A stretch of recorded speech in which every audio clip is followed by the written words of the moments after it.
fourth, number 11, and ahead of Peyton Lewis.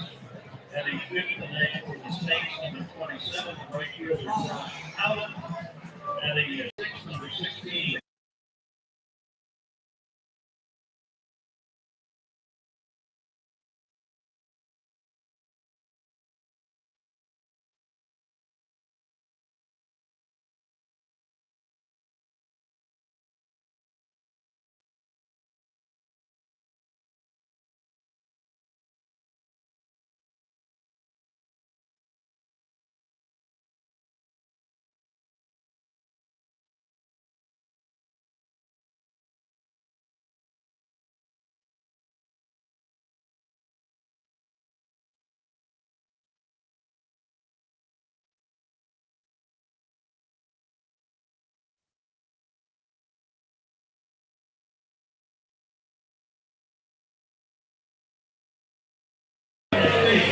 Good luck today, sir. Good luck. Good luck. Thanks so much. We didn't come all the way over here for nothing.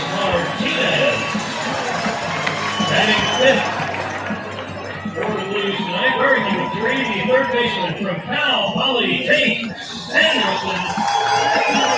He's followed by number 16, the first baseman from the University of Utah, T.J. Clarkson. Then it's number 12, the right fielder from the University of California at San Diego, Nick Costello. Batting eighth, number 24, the center fielder from Stanford, Grant Burton. And batting ninth in the lineup tonight, number 19, the catcher from Cal Poly, Mark Anderson. And your starting pitcher for the Blues tonight, number 38 from the University of Utah, Matt Sox. The Blues are led by Bob Miller. They're assisted by Dean Trader, Steve Colley, and Casey Bell. And then the player of the Blues is Brittany Bauer. And ladies and gentlemen, the national anthem is performed tonight by Julie and the 17th. They're at the game with their co-workers from Native Trails. And we ask you at this time, please rise and kindly remove your hats.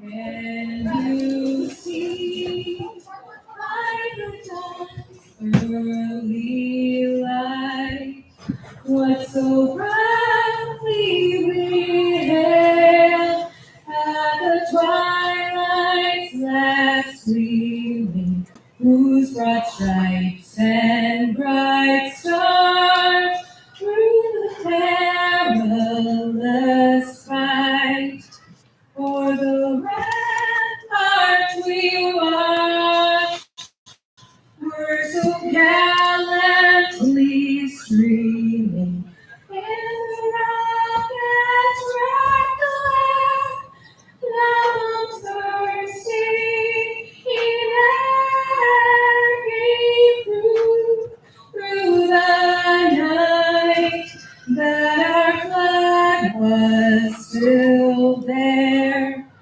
Oh, saved us that star-spangled banner wave. For the land of the free.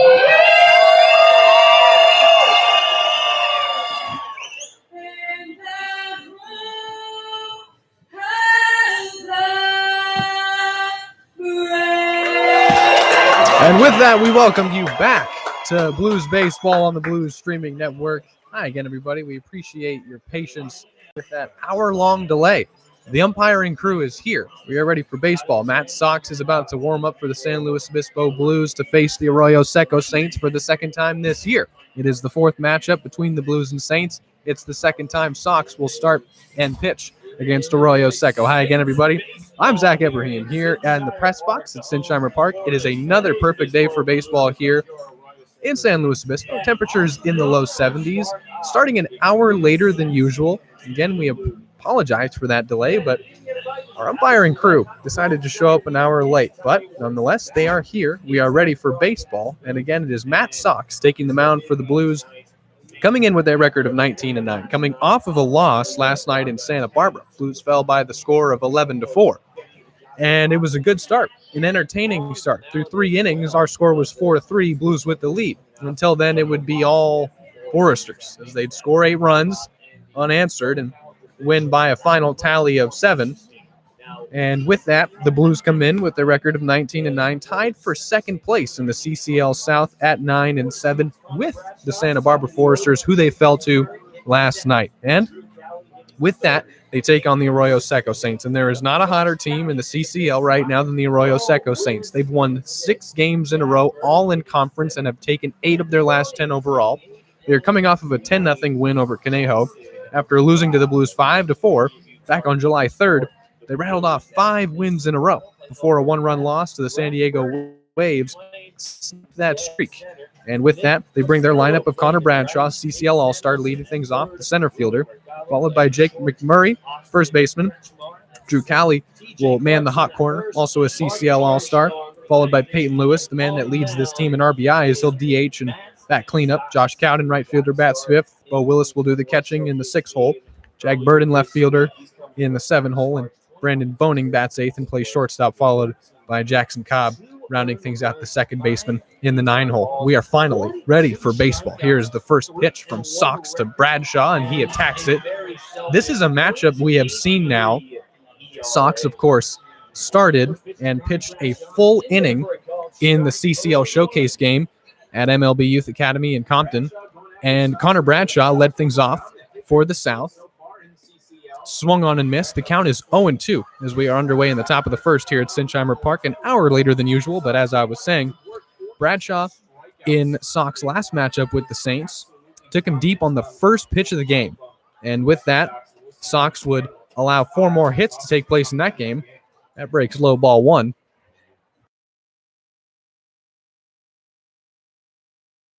With the count now 1-2, as I was saying, Bradshaw took Sox deep on the first pitch of that ball game. Then the two would face off. Bradshaw versus Sox, first at bat of the CCL Showcase game.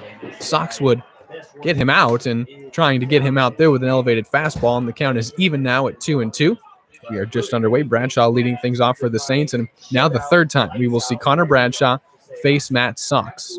So far, Bradshaw's taken Sox deep, but now he takes ball 3, and the count will be full against Matt Sox, who, well, if you're looking for the best pitcher in the CCL, Matt Sox would fit that description. Comes in with his record of 3-1, a sub-1 ERA. That is ball 4, and uncharacteristically, Matt Sox walks the first batter of the game. In Connor Bradshaw, it was a battle. Sox had him down 0-2, and Bradshaw takes 4 straight balls to take first base. And he is the first base runner for the Arroyo Seco Saints. And that brings Jake McMurray to the plate, the first baseman who bats with 1 man on and no outs here in the top of the first. Sox first pitch to McMurray. Ball 1. Sox, this is his 6th start, his 2nd start against the Saints this entire season. He's gone 21 and 2/3 innings. His 42 strikeouts lead the entire CCL. Throw over to first. Checks on Bradshaw. He's safe. So 42 Ks for Matt Sox. Coming off of a season-high 12 strikeouts and 5 full innings pitched against the Riptide. That ended up being a 1-run win for San Luis Obispo. Here's the 1-0. That's in there for strike 1. Count even now. Against the Saints, Matt Sox would go 5 full innings. He'd give up that 1 earned run on the first pitch of the game, homer to Connor Bradshaw. He'd give up 3 more hits after that. 10 strikeouts to his credit against the Saints. And every time Matt Sox allowed a man to reach, as he throws over to first to check on Bradshaw again, he's still safe. Sox, every time he'd allow a man to reach, would get either the next 2 or 3 men out. He did not allow back-to-back men to reach the entire game. It would end up being a 5-1 victory as his offense was not able to back up his incredible effort on the mound. Count is now 2-1 to Jake McMurray. Bradshaw leadoff walk, safe for first, no outs. No score top of the first. Throw down to Clarkson at first.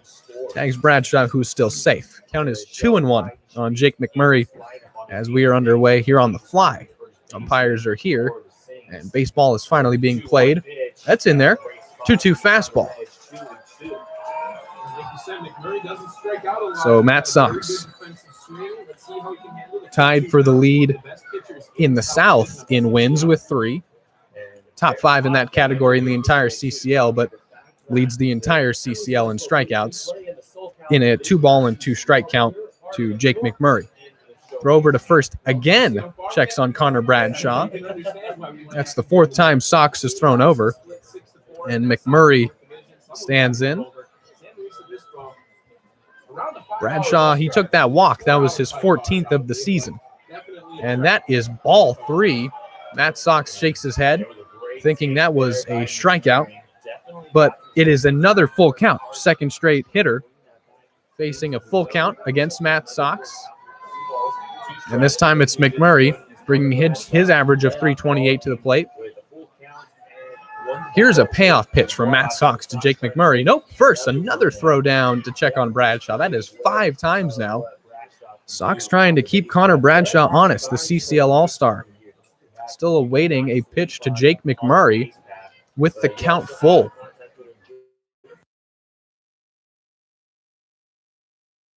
That's now 6 throws over to first to check on Connor Bradshaw.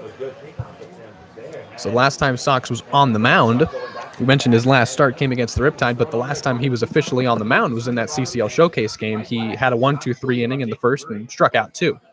Here's a 3-2. That swung on and missed. Throw into second. Not in time to get Bradshaw. It'll be a stolen base, but it's a strikeout swinging of Jake McMurray for the first out and the 43rd strikeout this season for Matt Sox. Bradshaw now that stolen base gives him now 5. One thing, talking to Coach Miller after the loss last night to the Foresters, he said, we need to control the bases. We need to control the base paths when there's men on. Santa Barbara Foresters stole 5 bases last night, and already the Saints have stolen 1 here in the top of the first. That's flared out to left center.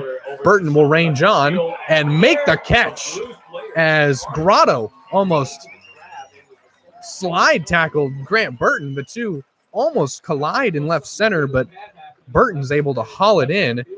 A snow cone catch as that one was hauled in with the tip of his glove. And Cowley is out. We didn't even have a chance to talk up Drew Cowley. We'll certainly have to the next time he is up, but that's a guy who's on a tear. First pitch swinging, and he flies out to center. Quickly now 2 away. Connor Bradshaw's on second, and it's Peyton Lewis at the plate. Cleanup hitting DH, who takes ball 1, and as mentioned earlier, leads the team in RBIs with 21. And this is a guy who plays the outfield and pitches. He's DHing today and batting 4th. Sox steps off, forcing Bradshaw to head back into second. We are just underway. Top of the first, no score at Shammer Park. 2 outs for Peyton Lewis, who's in a 1-ball, no strike count. Here's the second pitch to him. That swung on and missed for strike 1. Count even. Blues are coming off of back-to-back 3-3 weeks, and that has seen the number of losses now up to 9 after the loss to Santa Barbara. The bullpen has been taxed, and because of that strike 2, we might as well get to this now. The news around the Blues is they're without some players, notably almost half the roster. And I'll tell you why in just a moment. 1 ball and 2 strikes is the count to Peyton Lewis, man on second for the Saints as there's 2 outs in the top of the first. Here's a 1-2 from Sox. Got him swinging. So a lengthy top of the first for Matt Sox does not amount to anything for the Arroyo Seco Saints. They do not get a base hit. He walks the leadoff man, Connor Bradshaw, for Sox. That's just the 6th walk he surrendered this year. But it's a scoreless top of the first for Matt Sox. He also strikes out 2, giving him 44 strikeouts this season to continue to lead the CCL in that category. Blues bats up in the bottom of the first. And here's how the Blues line up tonight. And it's the same lineup that we saw in yesterday's ball game against Santa Barbara. Ruben Mercado leads things off and plays shortstop, of course, followed by Austin Kretschmar batting second, the second baseman. Mason Grotto, who homered yesterday, bats third and plays left field, followed by Vince Martinez, bats cleanup and DHs. Tate Samuelson, third baseman, bats 5th. TJ Clarkson, first baseman, bats 6th. Nick Costello bats 7th and will be in right field. Grant Burton, who made that catch in the first, is the center fielder, followed by newly acquired Mark Armstrong, who is from Cal Poly SLO, but backup catcher filling in for Austin Shell. And, of course, Matt Sox pitching on the mound for the Arroyo Seco Saints is Tommy Steyer, and it's his second time pitching against the Blues this season. Well, the reason that this lineup looks the way it does, the reason why half of the Blues roster nearly is not here, is because it's been an interesting 24 hours. A Blues player, and we do not know who, nor are we at liberty to divulge the information, of course, but a Blues player tested positive for COVID, and county regulations have required that any Blues player that is not vaccinated is forced to quarantine for 10 days. That is the county regulation. What that has resulted in is obviously the player who has COVID will be out for 2 weeks. Every subsequent player that, to the county's knowledge, had some contact with this player is forced to quarantine because they are unvaccinated. All the players in the Blues lineup, in the Blues dugout, and of course the coaching staff are all vaccinated. But it has wiped out half of the Blues roster until July 22nd now. This is information that just got to me. I'm relaying it to you. Everything is fine. But unfortunately, due to county regulations, and it's that we're following every precaution we can to keep our players safe, and that results in every unvaccinated player being forced to quarantine for 10 days. It is unfortunate timing, as the Blues are in a key homestand. Here's the first pitch from Steyer to Mercado. I know that's a lot of information to throw at you, but that's what we're looking at. That's strike one. That's why we see Mark Armstrong filling in for an Austin Shell. That's why we see Grant Burton starting in center field, other than a Ryan Cermak. Players that we can tell you are not with the team. Of course, Ryan Cermak missing. Austin Shell, a CCL All-Star. Count is 1-1 to Mercado. We're in the bottom of the first, no score. Here's a 1-1 from Steyer. And Mercado swings and misses at an elevated pitch. It's 1-2. AJ Esperanza, Vinny Bologna. These are players that are forced to quarantine. And it has forced the hand of Bob Miller, as here's a 1-2, taken for ball two, to bring in guys to contribute in roles. Guys like a Nick Costello, guys like a Grant Burton who have been struggling, and of course a Mark Armstrong who is catching Matt Sox for the first time ever. Here's a 2-2. Mercado takes inside, and it's an easy ball three. Count is full.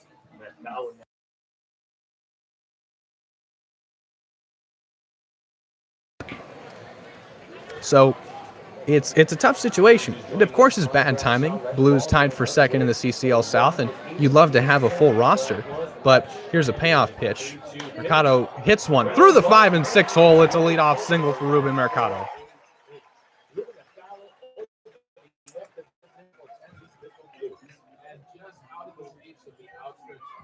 So, of course, the number one priority of everyone with the Blues, everyone associated with the organization and the CCL, is the safety and protection of our players.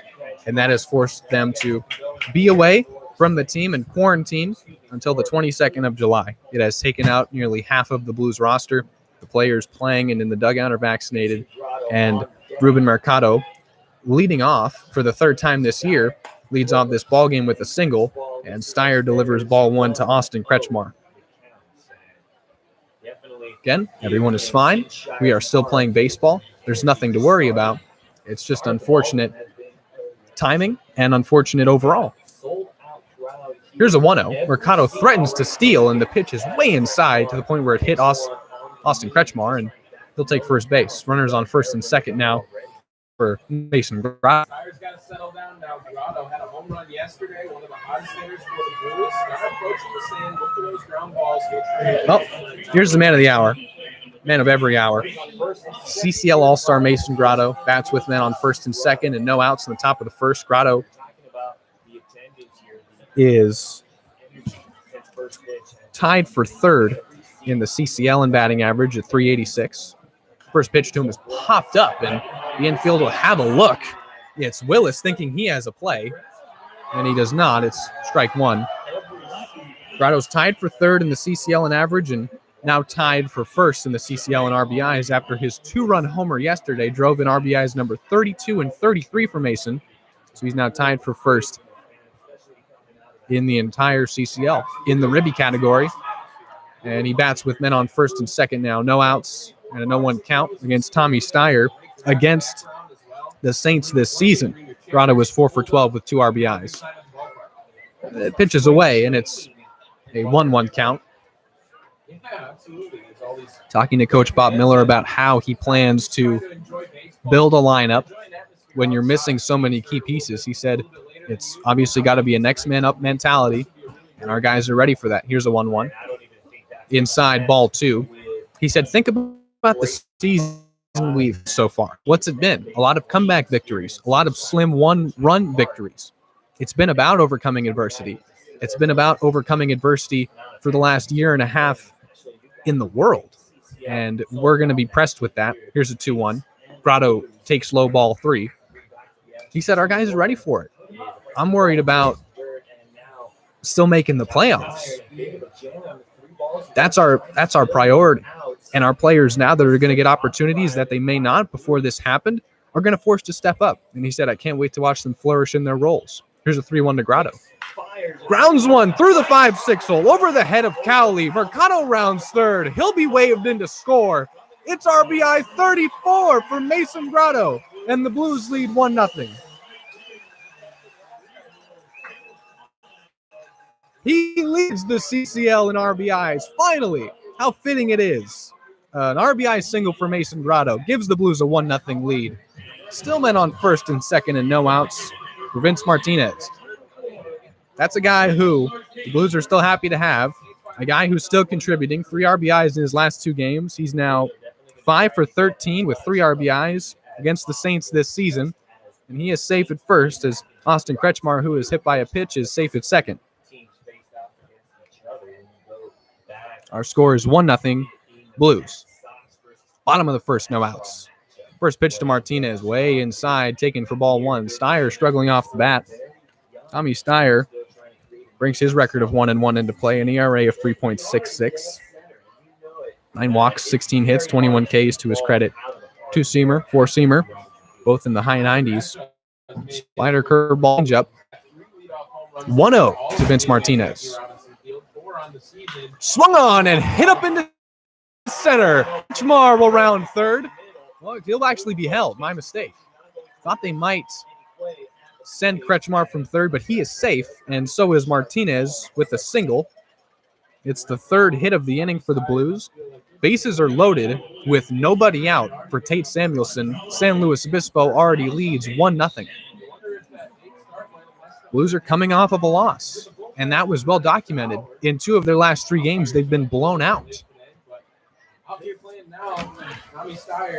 But here is Tate Samuelson trying to right all the wrongs of last night. Bases loaded, no one out.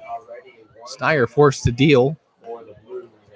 Check swing. It ends up being fouled off of Samuelson's bat. Count is 0-1.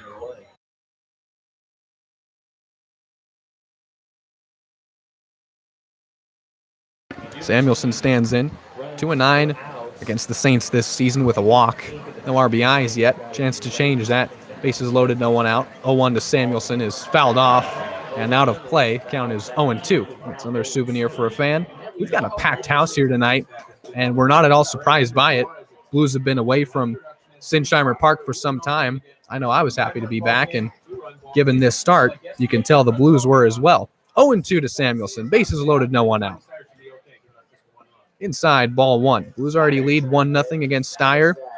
Steyer against the Blues. The first time he pitched against them, went 5 full innings, only giving up 2 earned runs, only allowed 3 hits, a walk, and 6 strikeouts. He was very effective.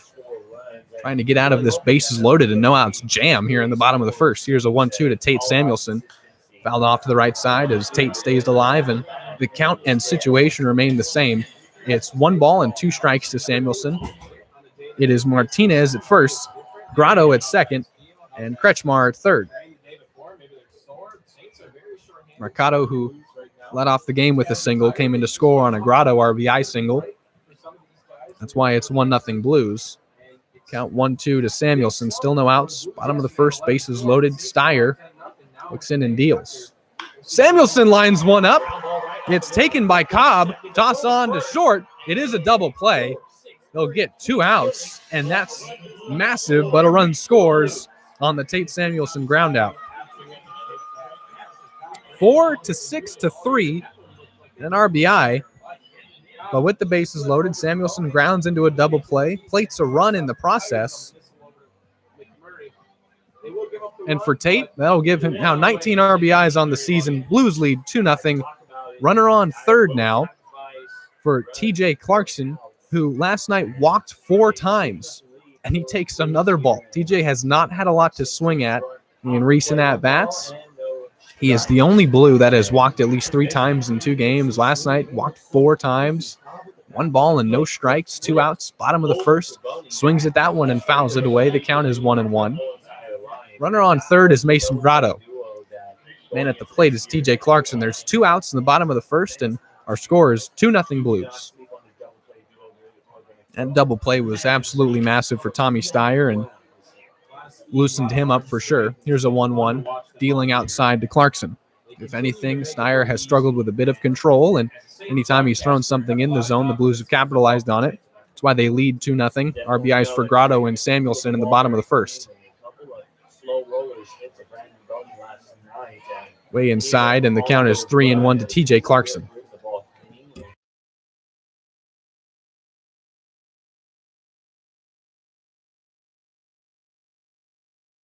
Steyer's last start saw him go 5 full innings, 3 earned runs on 7 hits, 4 walks and 6 Ks, so struggling with control for a second straight start.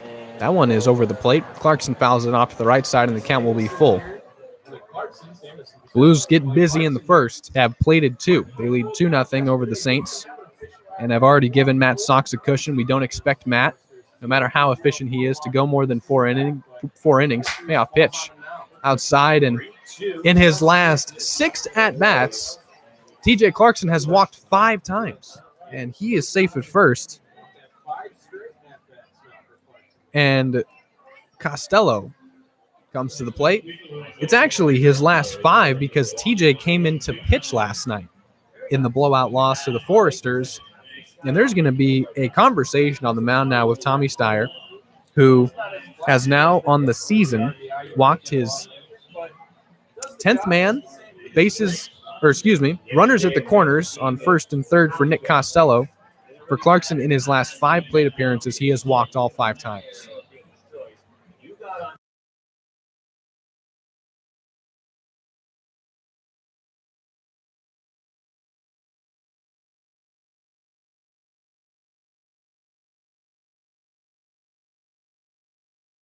Blues lead 2-0 and have 2 more men on base. It's Grotto still safe at third, and TJ Clarkson, who just walked on 5 pitches, bringing Nick Costello to the plate, who is one of those Blues that is now thrust into a starring role, the starting right fielder, batting 7th, and an RBI chance for Nick here early.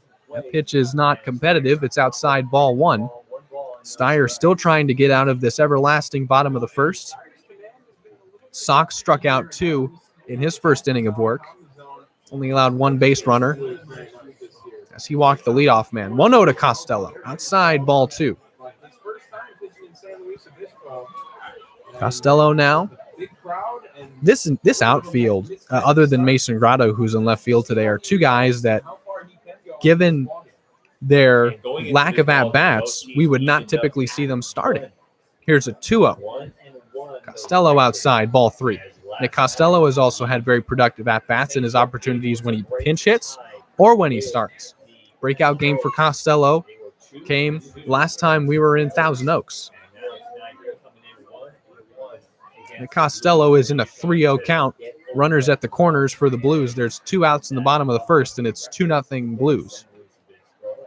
Well, they're going to give him the call on the outside corner. It's 3-1. Costello stands in. The average only at 128, but the RBI numbers have gone up, now giving him 4, and he's tried to add to that.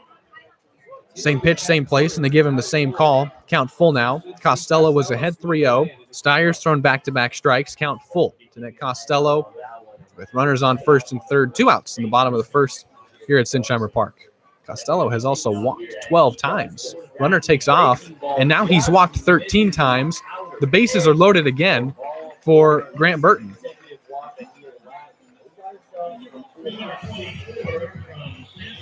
That's walk number 11. Steyer has surrendered.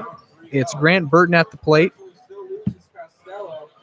And the bases are loaded for the second time in this inning.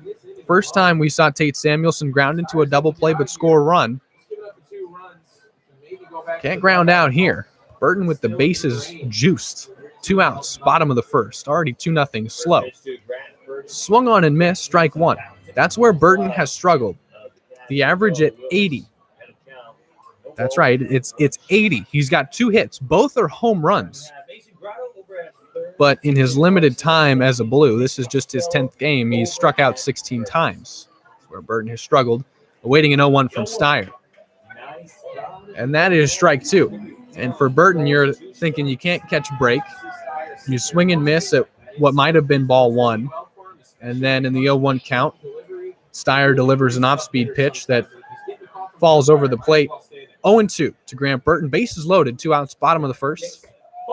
Taking strike 3, and Grant Burton strikes out on 3 pitches with the bases loaded. And the inning is over, but not before the Blues plate 2 to take an early lead and give Matt Sox some cushion. Blues send 8 men to the plate, score 2 runs, but even at the end of it all, you think about what could have been if Samuelson does not ground into a double play and if Burton is able to see more competitive pitches. At the end of 1, it's 2-0 Blues. We will head to the top of the second and Matt Sox' second inning of work when we return. I've delivered a lot of information in that first inning, and I'm going to take a short break. I'll be right back with you for the top of the first here on the Blue Streaming Network. Could not thank you enough for hanging in there with us, being patient, and making us a part of your Friday evening regardless.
Top of the second now, and Josh Cowden leading things off for the Saints.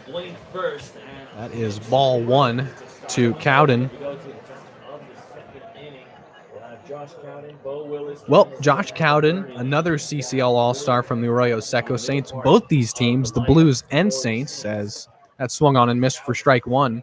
So both the Saints and Blues had 7 players selected to the All-Star roster in the showcase game. Saints, of course, representing the South. Blues, of course, moving and representing the North, as that's taken for ball 2. The Saints that were honored: Tristan Garnett, Creighton Hansen, Drew Cowley, Cooper Elliott, the man at the plate, Josh Cowden, and their leadoff hitter, Connor Bradshaw. That's 3-1 now. So uncharacteristic of Matt Sox. He walked Bradshaw, and now in a 3-1 count to Cowden, you wonder, here's a 3-1. Strike 2 called. You wonder if gearing up to pitch at 6 and then having to wait another hour, we understand how meticulous, and that swung on and missed strike 3. Sox works his way all the way back to get a strikeout of Cowden. It's now 3 strikeouts for Sox, and it's back-to-back Saints down via the K.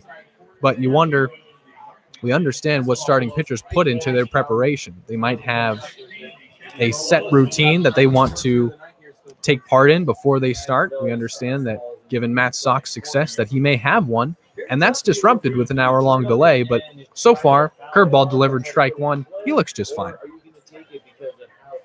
Strikeout 45 to continue to lead the CCL. Here's no 1. Away, ball 1. Sox pitching backwards starts Bo Willis, the man at the plate, the catcher, with a breaking ball, followed up with a fastball. Count even at 1-1. 1 out, top of the second. Our score 2-0 in favor of the Blues. Popped up in the infield. We'll have a look. It stayed Samuelson calling for it on the left side. He's under it for the second out. Quickly 2 away. Base is empty for Jag Burden.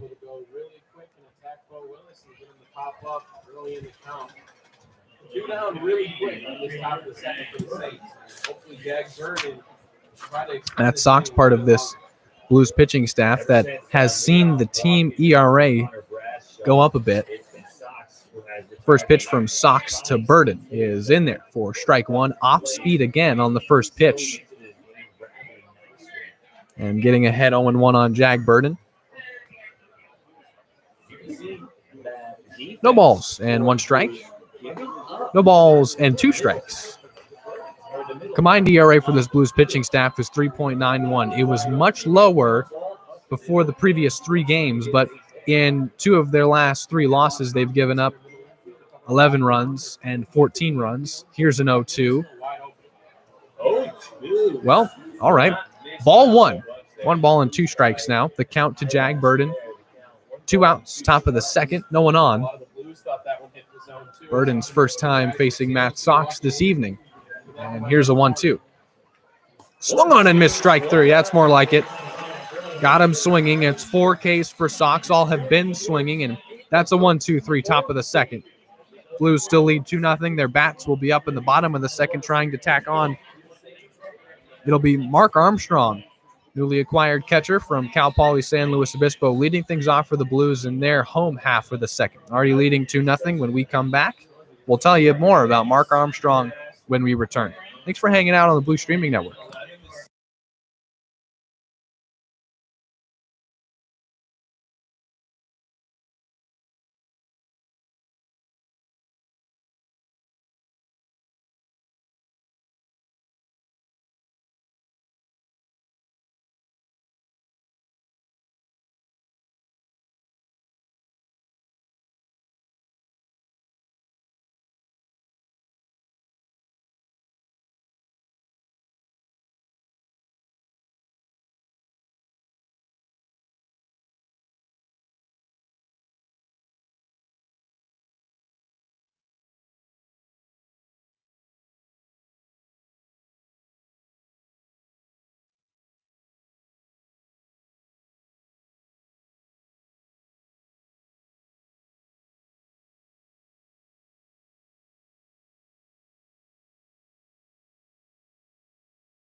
Welcome back. Bottom of the second about to be underway. Mark Armstrong, as mentioned, did the catching last night in the loss in San Luis Obispo. And yesterday was his first day with the Blues. He literally arrived and met everybody last night. And if you watched the game last night, if the Wi-Fi held up for you, that was the last time we'll be in Pershing Park. I can promise you that. We're in Sinsheimer Park. We are comfortable. We're in our press box, and we're in front of our home fans who continue to absolutely amaze with their attendance and participation. Steyer delivers strike 1 to Armstrong. But Mark is at Cal Poly SLO. He was the backup catcher. And Bob Miller saying, hey, we need someone who can catch. Our guy is out. Shell is quarantined. Johnny Bloom still fouled one off his shin back in Orange County and is walking with a slight limp. He's taken 1 round of BP, and coach said, no, even Johnny will tell you, if I was healthy, I'd be playing. So they bring in Mark Armstrong to do the catching. Here's an 0-2 from Steyer to Armstrong. High ball 1. But Mark met Evan Larson for the first time last night on the bus. He caught him for the first time ever. He learned all the signs before the ball game. Here's a 1-2. Swung on and grounded to Boning at short. He'll gun to first in time. There's 1 away as Armstrong grounds out. 6-3. But just, again, a really tough spot to be thrown into. The Blues have had their guys, Shell and Bloom, who had seen these lineups of teams in the South multiple times and have obviously caught our pitchers to the point where they understand where they want pitches. They understand what they want being called and what count. Mark Armstrong just got here yesterday, and he's tasked with learning on the fly as Mercado takes strike one. We're in the bottom of the second. There is one out, no one on, and the Blues lead 2-0. But just an incredibly difficult position to be put in if you're Mark Armstrong. That one is grounded in fair territory to Cowley. They're going to say that was foul, but Cowley, nonetheless, making a routine play at third for him. Count is 0-2. So, as much as a literal home stretch of CCL Southern opponents, as you try to work your way up in the standings, can present adversity, the Blues players now tasked with stepping into roles that they haven't been in all season. Maybe Mercado's the leadoff man until Cermak comes back. Who knows? Here's an 0-2. It's hit in fair ground, and it's a softly hit pop-up to McMurray, who taps the bag at first, and Mercado is out. There's 2 outs and no one on Frost and Kretschmer. Coach Miller saying, as much as, and let's talk about something positive. Let's talk about that showcase game in which, of course, 7 Blues players participated in, and Coach Miller getting to coach his guys and deploy them. Steyer delivers strike one to Kretschmer. He's looking for his first 1-2-3 inning. Steyer had to face 8 Blues bats in the bottom of the first. Blues would plate 2 runs off him. Here's another one to Kretschmer. Smoked to left, but foul. 0-2. Coach Miller telling me that was so much fun, and all the players from northern teams that we either haven't faced this year or have only played in one game or one series. Coach Miller telling us it was just so fun to work with those guys and the guys that I see every day. That one's in the dirt ball 1. So he said that was amazing. And then to have a night as special as that CCL showcase game was, then to turn around and say, we're going to be missing some key guys down the stretch. It's been a roller coaster, 48 hours for the San Luis Obispo Blues. Here's a 1-2 to Austin Kretschmer. Swung on and missed strike 3. Steyer has his second strikeout, and for the second straight inning, he'll end it with a strikeout. That one's swinging. Got Grant Burton looking back in the first. But through 2, it's 2-0 San Luis Obispo. And we'll head to the top of the third now, and a third inning of work for the CCL All-Star starter, Matt Sox. So we can document what this team is going through all we want. The Blues still have their all-star pitchers. They've brought back some pitchers. We saw Noah Bullard, who was with the team in their first series, departed from the team, is now brought back because they need some arms. And you still got this guy on the mound, this absolute horse that you can ride in Matt Sox. And you've still got some of the bigger bats in this lineup. Blues are going to be just fine. And they lead 2-0 against the Arroyo Seco Saints. While we have a moment, we want to thank one of our many generous sponsors of the San Luis Obispo Blues. We want to thank Via Automotive. Via Automotive has been with us since 1946. That's all 75 years of the Blues' existence. This, of course, is the 75th anniversary season here in 2021. We want to thank Via Automotive. If you're in need of any automotive repairs in the San Luis Obispo area, you check out our friends at Via Automotive. They've got you covered. Their slogan is "Our family, taking care of your family," and that holds true. I'm going to take a short break and be right back with you.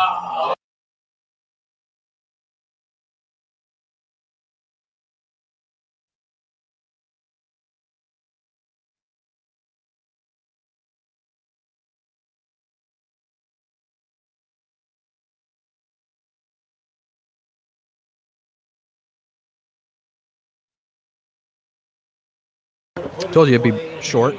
Here's Brandon Boning. Shortstop hitting in the 8-hole, leading off the top of the third here at Sinsheimer Park. Capacity crowd.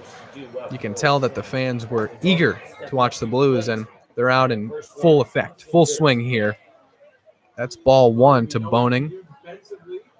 So Sox had himself a 1-2-3 second. Steyer has himself a 1-2-3 second. Both men with 4 Ks.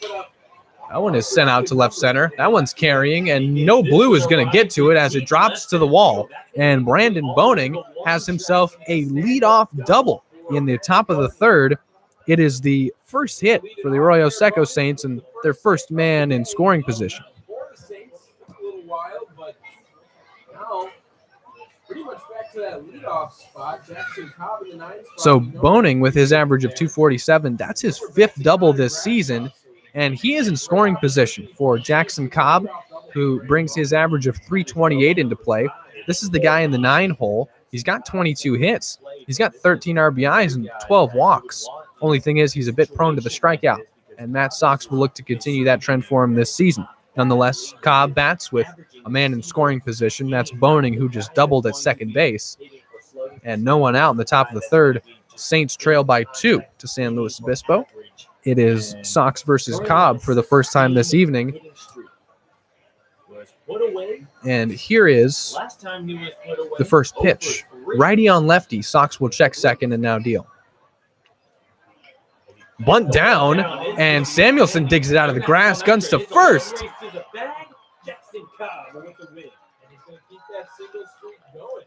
He's safe. So Jackson Cobb reaches on a bunt single. And now runners at the corners with nobody out for Connor Bradshaw. So this is the first time now that we have seen in his 2 starts against the Saints, Matt Sox allow back-to-back men to reach. Boning, who doubled, is safe at 3rd, as Jackson Cobb is safe at 1st with a bunt single. Now we're at the top of this order. Now we're dealing with Connor Bradshaw, the man who is 2nd in the CCL in average at 387. Lined into right. That's a base hit and an RBI. Connor Bradshaw will add to his season totals. And it is 2-1. While you're hot, why not keep swinging? Connor Bradshaw realizing. And they have now dealt Matt Sox 2 of his 3 earned runs this entire season. That is just the 3rd.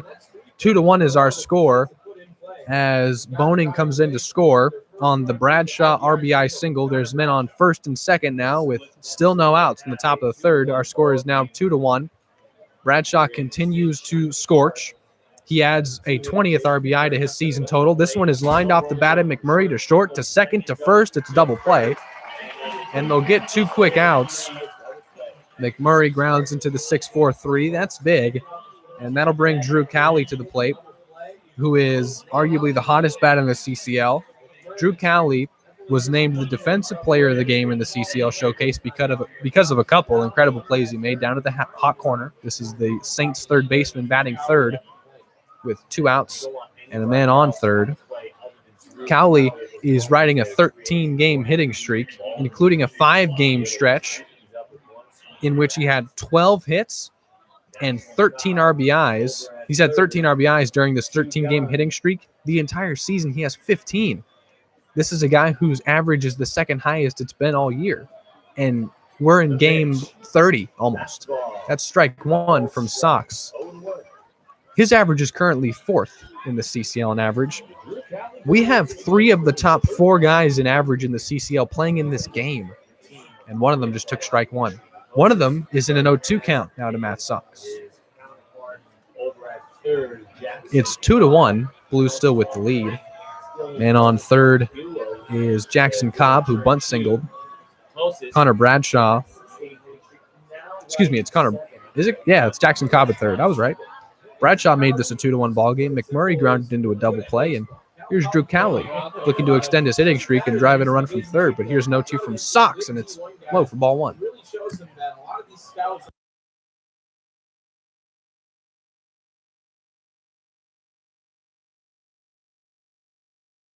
1 ball and 2 strikes to Cowley, CCL All-Star. 1-2. Inside, ball 2. During this 6-game win streak in conference for the Saints, they are averaging 10.5 runs per game, 13.5 hits. In this one, they've gotten 3 straight hits before that double play. And Sox deals a 2-2. Sent out to right center, and that'll drop against the wall. It's the 2nd double of the inning. This one off of Drew Cowley. He's going to stay at 2nd. It's 2-2.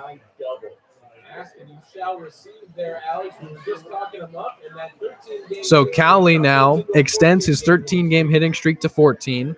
He has his 20th RBI this season. His average continues to go up. That brings Peyton Lewis to the plate. And this is the man who leads this team in RBIs. But Cowley, one of the hottest bats in the CCL, an all-star, with the glove and the bat, doubles in a run to get us tied at 2-2. This is the first time all season that Matt Sox has allowed more than one run to score in any ball game. This is his 6th start, his 2nd against the Saints, and he delivered ball 1 to Peyton Lewis. That's ball 2. Uncharacteristically of Matt Sox, he has given up 4 hits in this inning, 2 doubles and 2 singles, and 2 runs have scored to tie us at 2-2 here at Sinsheimer Park. Still 2 outs in the top of the 3rd. That's strike 1. Count is now 2-1 to Peyton Lewis. Peyton Lewis, a man who can obviously DH, play the outfield, pitch effectively. In a 2-1 count against Matt Sox, Drew Cowley's the man on second. He just tied this game at 2. Got swung on and missed at a pitch away, and our count is even at 2-2. We'll see if he can fight back from this 2-2 count down to Sox. You're mentioning it early on in broadcast. I think Lewis had a very slow start. Peyton Lewis awaits a 2-2 for Matt Sox. Drew Cowley stands at second. He's the go-ahead run. Sox is going to call for time and cycle through the signs with Armstrong again. We saw this a lot last night. Both the pitcher and the catcher have to be on the same page, and here's a 2-2, and that is a ball. So how much is this affecting Sox, the fact that there's a man catching him for the first time this season? And this is not to slight Armstrong in any way, but it is a difficult situation to be put in. You're the hottest pitcher in the league in Matt Sox, and the guy you're used to catching you is not there. Swung on and missed strike 3. Got him with the breaking ball. How many times have we said that this year? How many times have we said 5 strikeouts for Matt Sox? It's the first time all year we've said that he's given up 2 runs. We are tied at 2, and it is a active first 3 innings, just like we saw last night. We saw 7 runs through the first 4 innings, and we've got 4 through the first 3. 2.5, I should say, as we're heading into the bottom of the 3rd. Blues bats have yet to have their say in the 3rd inning. They'll have their chance with Mason RBI Grotto leading things off when we come back in the bottom of the 3rd. 2-2 is our score here at Sinsheimer Park. Thank you so much for making us a part of your Friday evening. I'm Zach Ebrahim, and I'll be right back.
Bottom of the 3rd underway. It's Mason Grotto, who's 1 for 1 with an RBI single. That was RBI number 34 for Mason. He now leads the CCL in that category.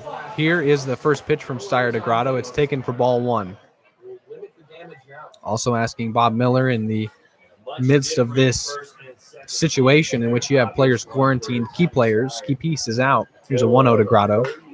Sent down to Cowley at 3rd, and he'll gun to 1st in time to get him. Quickly 1 away. But I said, you've still got big bats in there in Grotto, Samuelson, and Martinez, the heart of this lineup. You think they can do more than what they've been doing all year? And he said, absolutely not. I'm not asking them to. You can't ask a ball player to do more than what he's capable of.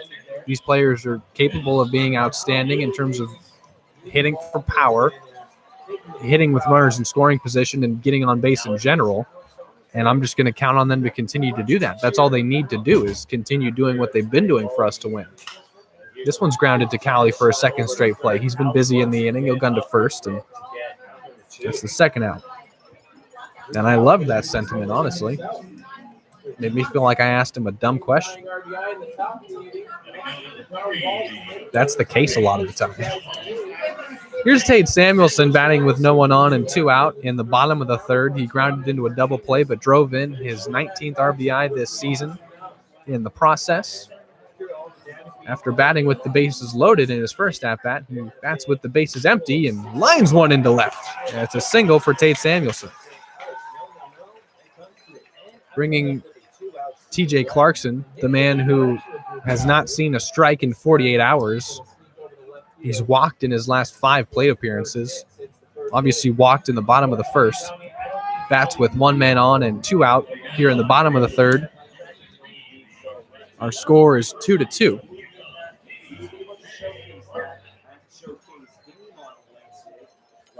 This starts a literal home stretch for the Blues. 90% of their remaining games will be here at Sinsheimer Park as Clarkson takes ball 1.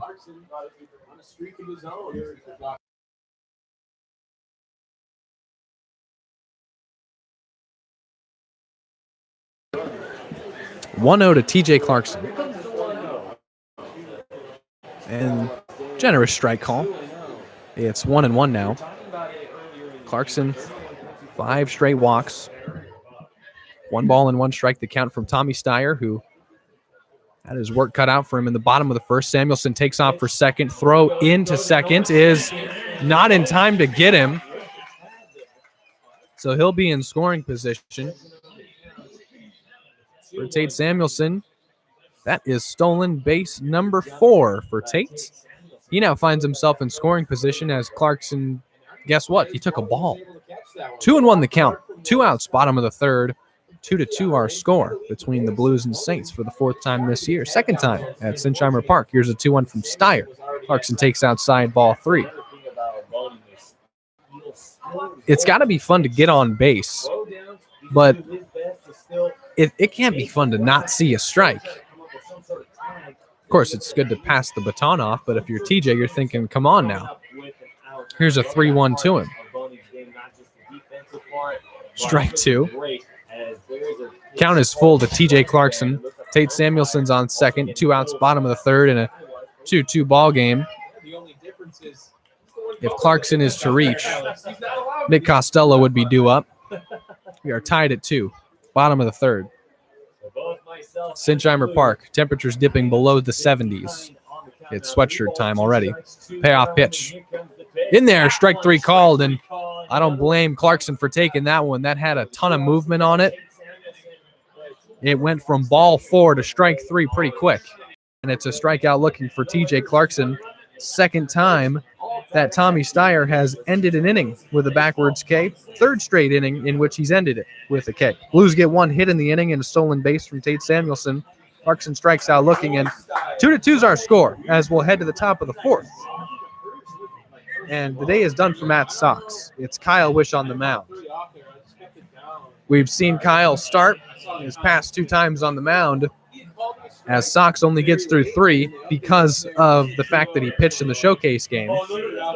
Wish is out to pitch in a 2-2 ball game.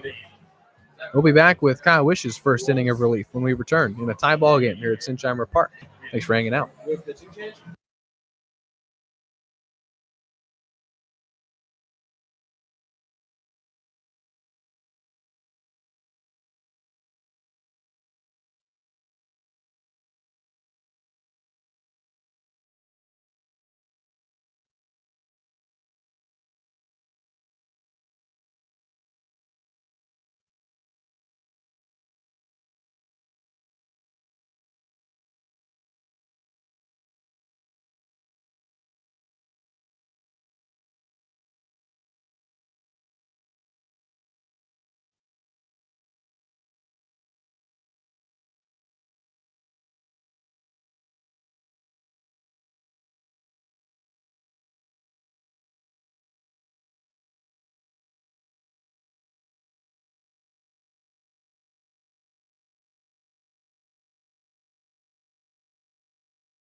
Top of the fourth underway. Pitching change as the day is done for Matt Sox. We mentioned that if he was extremely effective and the pitch count was low and he wasn't giving up any runs, that he would possibly go 4. He gets through 3, gives up 2. We're tied at that number, and it's Kyle Wish pitching in relief for him.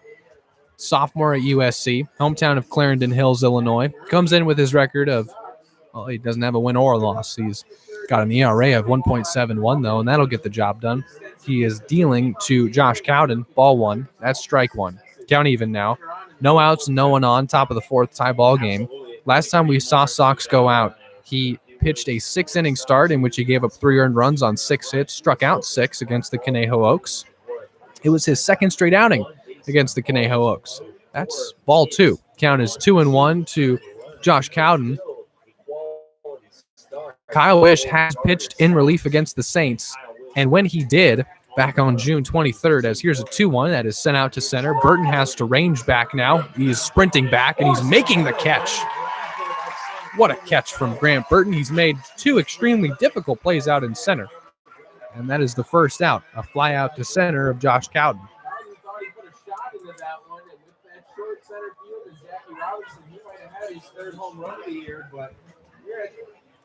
Wish, as mentioned, has pitched against the Saints before. Back on the 23rd, he went 2 full innings, gave up 3 hits, struck out a couple, did not allow anyone to walk.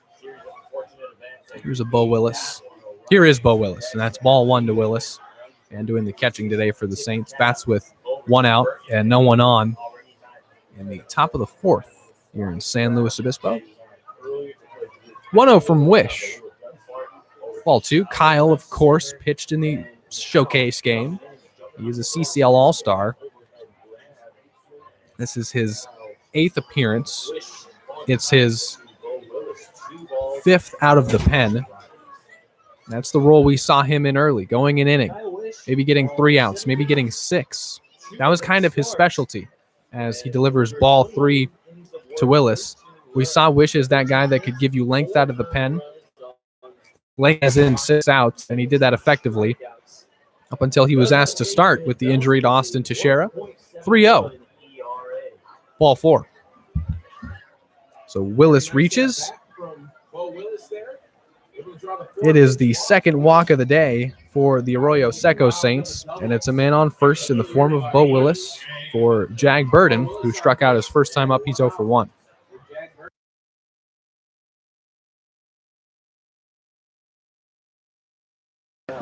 Kyle picked up a save in his first outing of the entire season back on the 3rd game of this year. Remember that? Remember the first trip up to Lincoln? Maybe you do, maybe you don't. I know I do. That's strike 1 to Jag Burden.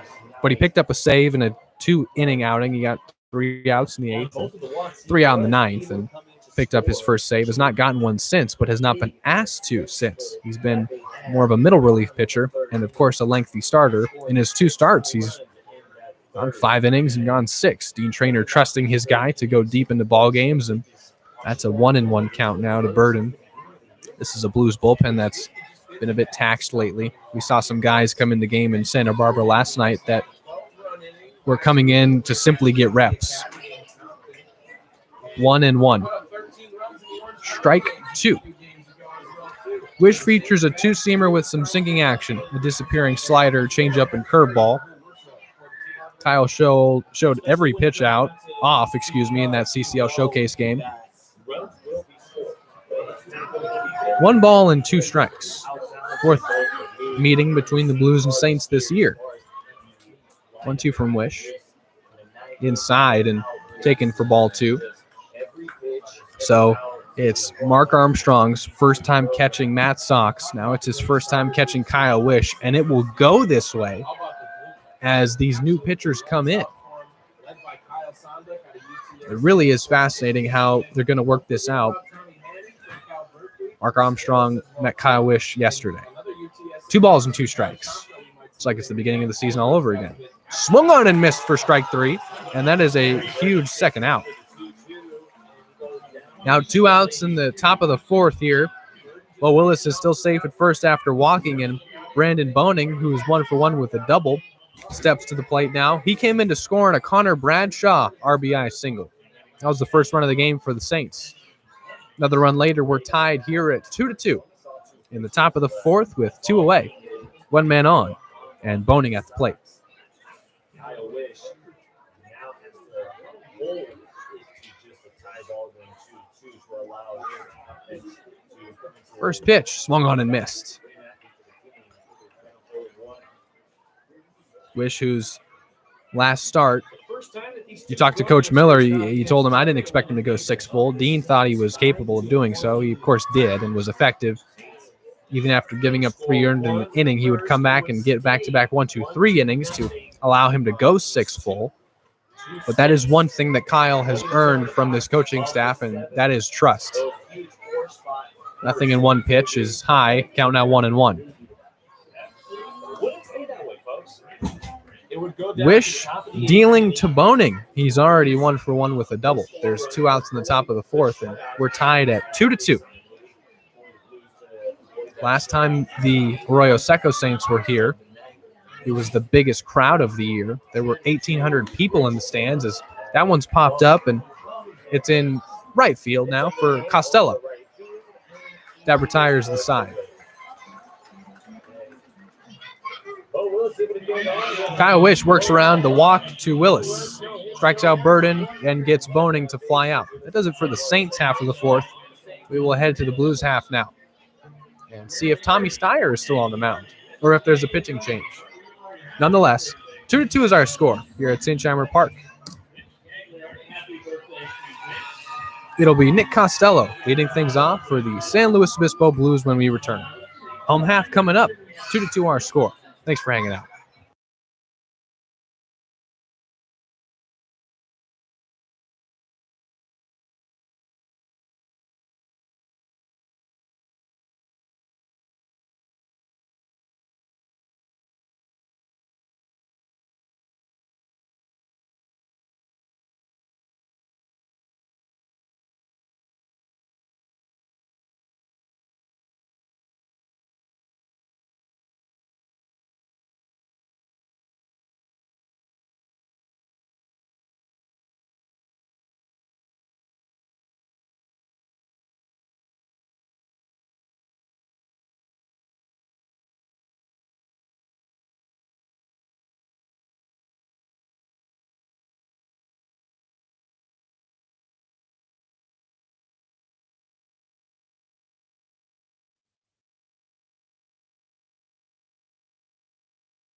Bottom of the fourth underway. It's Nick Costello as promised, and there is indeed a new pitcher on the mound for the Saints. His name is John Chomko. He's a right-hander, senior at the University of Texas San Antonio, hometown of Tomball, Texas. Comes in with his record of 1-0, reliever with his ERA at 1.42.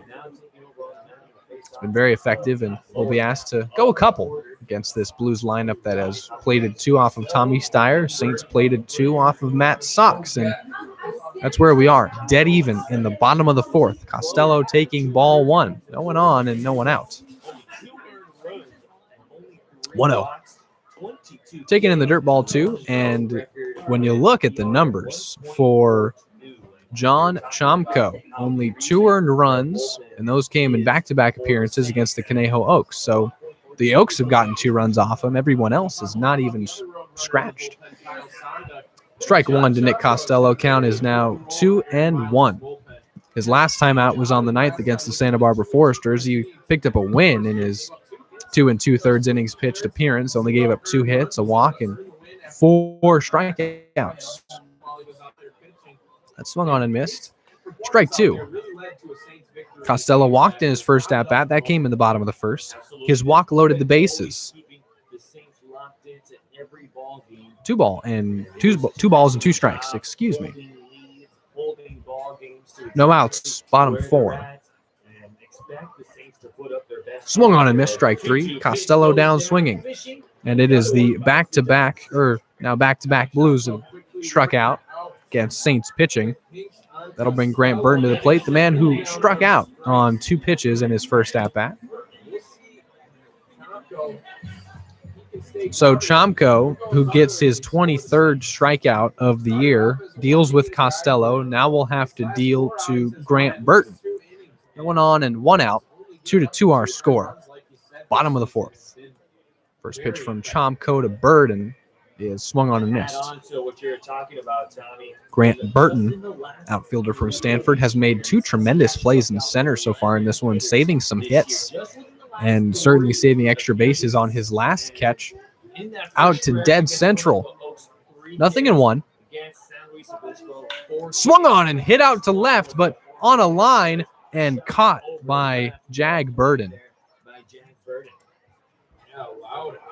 And that was a crack of the bat from Burton. And when we've heard that this season, it's balls that have flown out of the stadium. But that one hit on a line to Jag Burden, and it's the second out, bringing Mark Armstrong to the plate, the man doing the catching, the man who's been with the Blues for 48 hours, making his second start on his second day of catching. Already 0 for 1 with a ground out to short. Bats with no one on and 2 outs. In a tie ball game in the bottom of the 4th, taking ball 1 from John Chomko.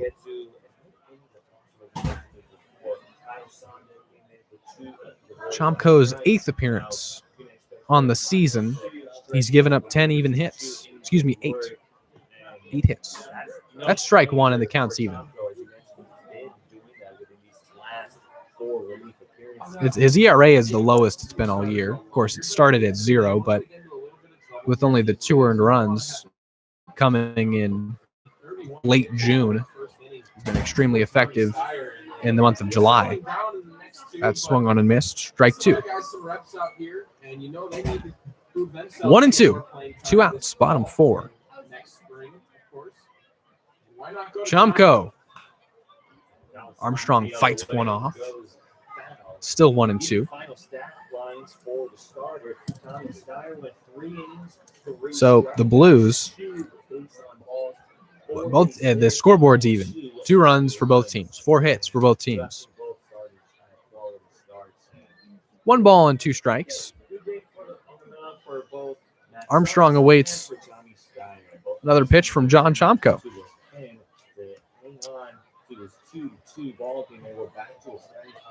Here's a 1-2.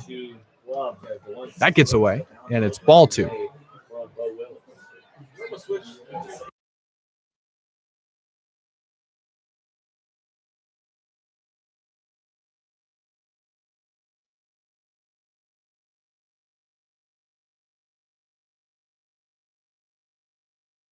Two balls and 2 strikes.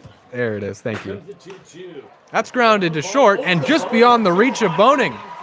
And Armstrong will reach. Blues get a hit in the inning, and it's the first hit for Mark Armstrong as a Blue.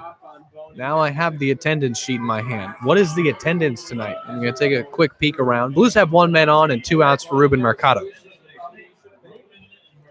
It's definitely a healthy crowd. It's definitely over 1,200. I'm going to go put the 1 down for 1,000. Someone already guessed 1,250. Here's the first pitch from Chomko to Mercado. It's swung on and missed strike 1. I always take so long with these. I'm going to say 1,299. Mercado already hitting the ball game. Was a ground out victim Thanks, guys. last time up. That's my guess. We'll see if I win something. No balls and one strike to Mercado. Left field in both at bats. 2 outs, bottom 4. Looping out to left center and dropping. It's the second hit for Mercado, and it's back-to-back singles that have been on first and second now for Austin Kretschmar. So Armstrong fights one off to get his first hit as a Blue. Then Mercado singles, and he's now 2 for 3 in that leadoff spot, bringing Austin Kretschmar to the plate. Blues have gotten 2 hits off of Chomko in the inning, giving him now 10 hits. Like I said, he originally had. Now he officially has them, and it's Kretschmar who has reached after being hit by a pitch in the first, struck out swinging back in the second. This is his 3rd plate appearance. Quick conversation between Willis and Chomko. Blues looking for a 2-out rally in the bottom of the 4th. We are tied at 2 here at Sinsheimer Park. Thank you so much for hanging out even after our hour-long delay. Just trying to find a way to get that go-ahead run on the board as the 2-hitter Austin Kretschmar now stepping up to the plate. Kretschmar takes ball 1 from Chomko in the dirt. So Armstrong, who fought off a hit, is safe at second. Mercado looped one out to shallow center. He's safe at first. Back-to-back singles have Kretschmar at the plate in a 1-2 count and a chance to drive in a go-ahead run for the Blues. We are tied at 2. Chomko delivers a 1-0, and Kretschmar takes strike 1.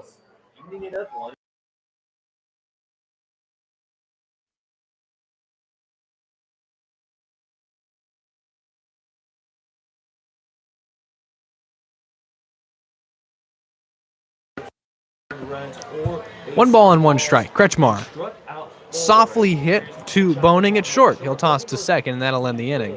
Blues threaten with back-to-back singles, but Kretschmar grounds out to short to end it all here in the 4th. Through 4, we are still tied at 2. Hour and 20 into this one. We started an hour later than we usually do. Around this time, we would usually be entering, what would you say? If first pitch was at 6, we'd be in the 7th or the 8th.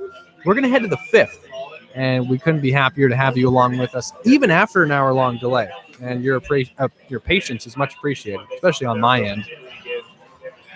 I didn't even know what to do during our hour-long delay. Couldn't prep more. I couldn't prep more. I already had done that a bunch. It was a lot of just listening to our incredibly talented PA announcer just try to keep the fans entertained. He kept me entertained as well. Shout out to Jim. I'll be right back for the top of the 5th when we return here on the Blue Streaming Network. Thanks for hanging out.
Jackson Cobb steps in to lead off the top of the 5th here. Wish still on the mound and delivers strike 1 to the Saints second baseman. Kyle Wish's second inning of relief. worked around a walk. Back in the fourth, struck out 1. Now dealing to Cobb 0-1. Swung on and missed, now 0-2. Top 5 tied at 2. No balls and 2 strikes to Jackson Cobb. Swung on and threw the bat out in front of that one, and it just got some contact and sent it foul. It's still 0-2. Cobb stands in again. 9-hole hitter with the average at 328. Has already bunt singled and is leading off the top of the 5th. That's outside ball 1. Count is 1-2 to Cobb now. No one on and no one out. Top 5 underway.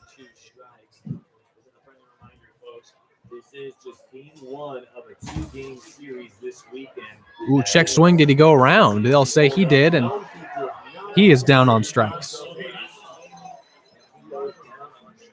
Wish's second strikeout. It's the first out of the top of the 5th. It's Cobb down on strikes, and we'll work our way back to the top of this lineup. And Connor Bradshaw, who has walked and driven in a run on a single. Bradshaw, we mentioned it, second in the CCL in average, tied for 3rd in home runs with 4. A lot of power in that leadoff spot.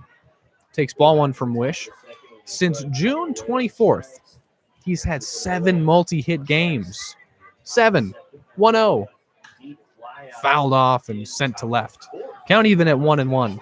His average is the second highest it's been all season. He's only been getting better, and he is a dangerous bat. At the top of this lineup, has already taken, again, one of the best pitchers in the league, Matt Sox, deep this season. One of his 4 homers. Takes ball 2 from Kyle Wish.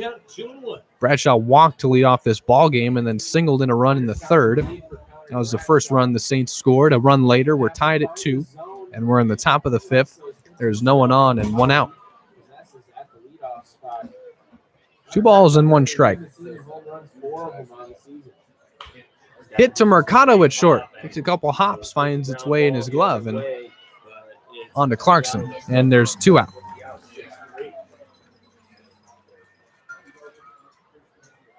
Bringing Jake McMurray to the plate, who's 0 for 2 with a strikeout and grounded into a double play back in the 3rd.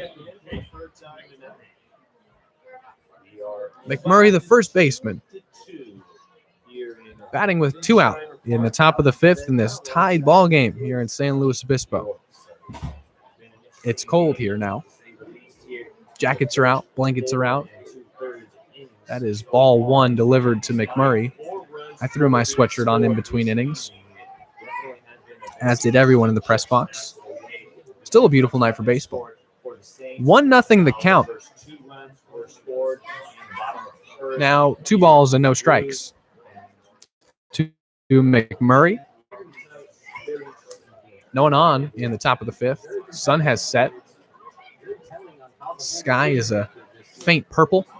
That one is skied out to shallow right. Costello and Kretschmar. No one calls for it, and it drops. So McMurray's going to reach first. Kretschmar was thinking, okay, Costello's going to range on and make this catch. Costello was thinking, Kretschmar, you got that one.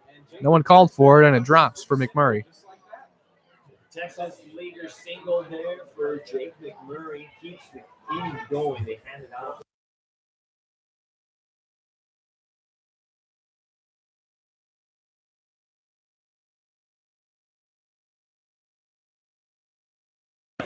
Single for McMurray.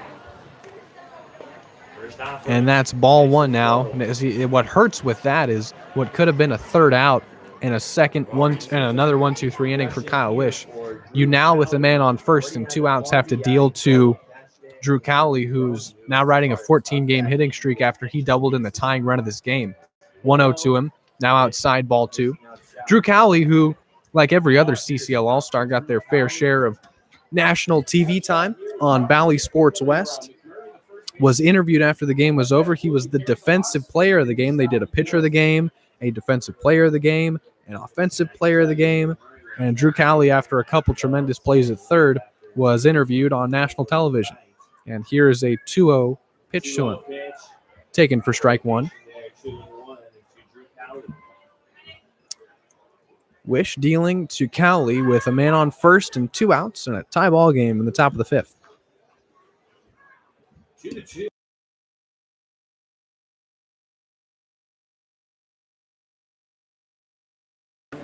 Here's a 2-1. Runner takes off for second, but that's fouled off to the left side. Hit and run in play, but the count will be even at 2-2 to Drew Cowley.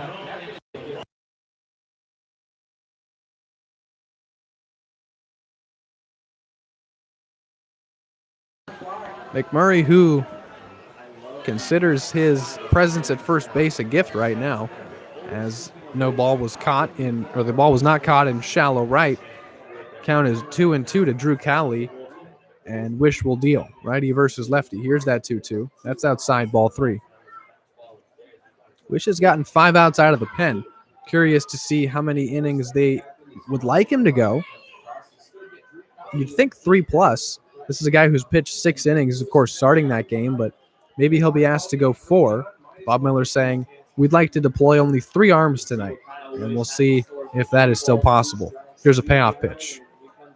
Inside, ball 4. Back-to-back Saints reach on a bloop single to right, and now a walk to Drew Cowley. He'll be safe at first. McMurray will be safe at second. Again, we are tied at 2. Mark Armstrong having a conversation with Kyle Wish, going over their signs. Again, this is the first time Armstrong has caught Wish. They met yesterday, and the whole time that Bob Miller was telling me about what Mark Armstrong has had to do in these 48 hours, he just could not stop laughing, obviously just thinking about how insane it is. Look, this is real life. This is the CCL. If you're going to come in, you got to deal with what's going on, and Mark Armstrong has done that. And the way the Blues integrate new guys on this team is incredible in the first place. I could tell right off the bat that this was going to be a cohesive group. That's fouled off, and it's 0-1. And that has resonated with Mark Armstrong already. They've wrapped their arms around him. They've said, come on, you're our catcher now. Let's go out and win. Then on first and second with 2 outs, top 5, it's Peyton Lewis at the plate, who's 0 for 2 with 2 strikeouts. Cleanup hitting DH. Outside, it's 1-1.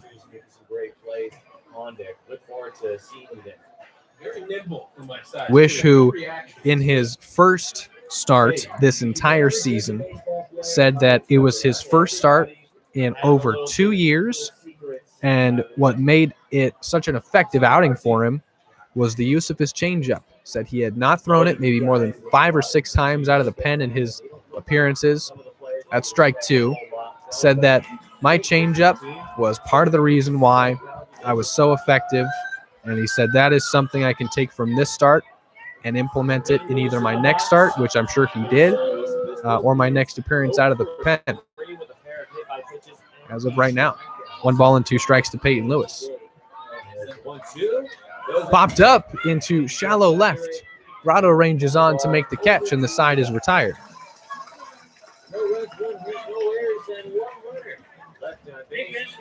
1 hit, 1 walk, and 3 outs. Kyle Wish deals around 2 men on, and the Saints leave him stranded. And on first and second do not come in to score. We are still tied at 2. We're going to head to the bottom of the 5th now, and John Chomko's second inning of relief will be underway with the Blues bats, who will be looking to score. And when the Blues score, of course you score. And that is Blues proverb that will never go away. Who sponsors that? None other than Injectors Direct. We want to thank another one of our generous sponsors, Injectors Direct, who personally sponsor when the Blues score, you score. And when that happens here at Sinsheimer Park, for the rest of the inning, light beer and wine is only $3.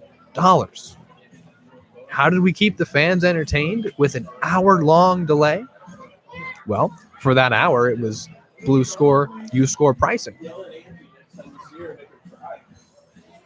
You got to do what you got to do. Everyone's still here. Everyone's still enjoying the ball game, and we're going to head to the bottom of the 5th when we come back. Thanks for hanging out and making us a part of your Friday evening here on the Blue Streaming Network.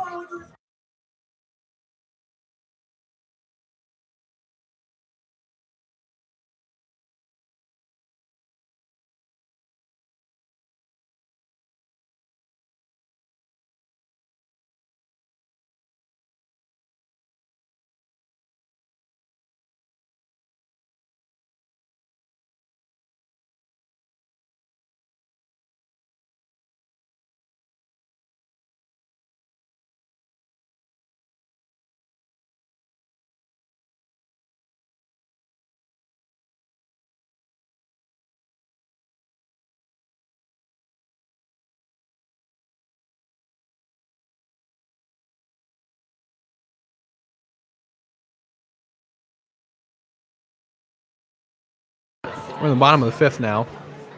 Grotto facing Chomko. Base is empty and no one out. Grotto is 1 for 2 with an RBI single, facing Chomko for the first time today, and Grotto takes in the dirt ball 1.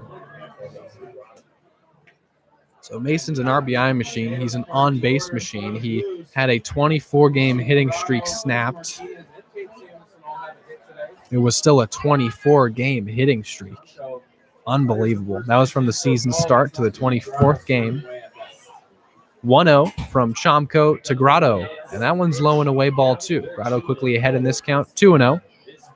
It'll be Grotto, Martinez, and Samuelson. Heart of this lineup due up in the bottom of the fifth in a tie ball game. It's 2-2. Here it's Sinsheimer.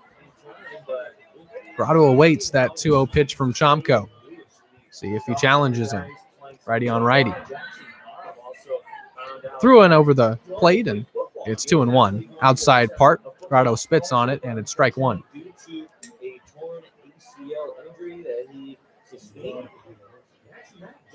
2 balls and 1 strike. Grotto taking low ball 3. Derailed his football career, but he was able to rehab that torn ACL in under a year and make it back to the baseball season. 3 balls and 1 strike. No one out, no one on. Bottom 5. 2-2. Grotto takes ball 4. And it is a leadoff walk as the Blues get their leadoff man on in this half of the inning. That has been a good thing all year. It's been a good thing all year when Vince Martinez has been at the plate. He's 1 for 2, has singled and grounded out to third. Same as Grotto, but now Mason has walked. And for Grotto, that base on balls gives him now 12 on the season. And with the streak TJ Clarkson's having with his walks, he does not lead the team in that category. He's got 12, and TJ's got 16. Here's the first pitch to Vince Martinez.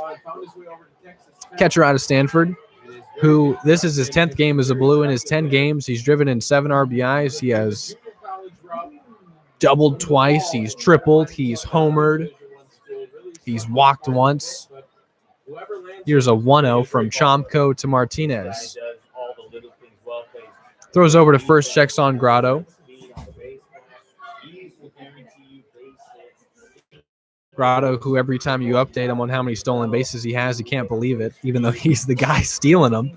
Says, I'm not that fast. Well, he's still been productive. We'll see if he runs here. It's 1-0 to Martinez, who's 1 for 2.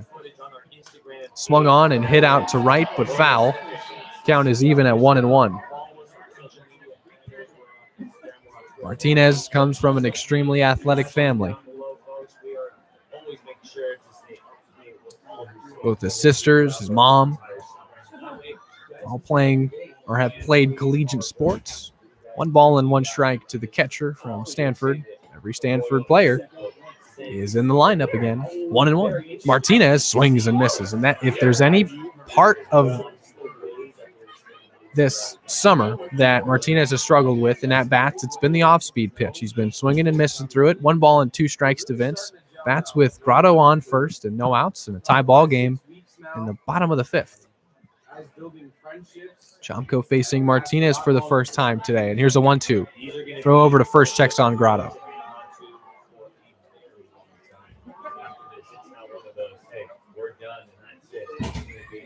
Still 1 ball and 2 strikes. Still Grotto at first. And still no outs in the bottom of the 5th. Here's a 1-2. Martinez grounds 1 to Boning. Toss on to second. Toss on to first. And it's a 6-4-3 double play. It's the second time a Blue has grounded into a double play with men on base. And Samuelson did it with the bases loaded. It at least drove in a run. But Martinez erases the leadoff walk from Grotto, grounds into a double play, and it's a race. There's 2 outs now in the bottom of the 5th for Tate Samuelson. Base is empty, and Tate's 1 for 2 with a single and an RBI ground out.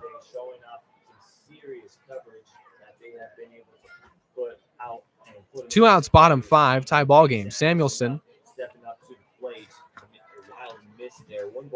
against the Saints is now 3 for 10 with a walk and an RBI. Tate is tied for third in the entire CCL in homers. A bunch of guys have 4 homers.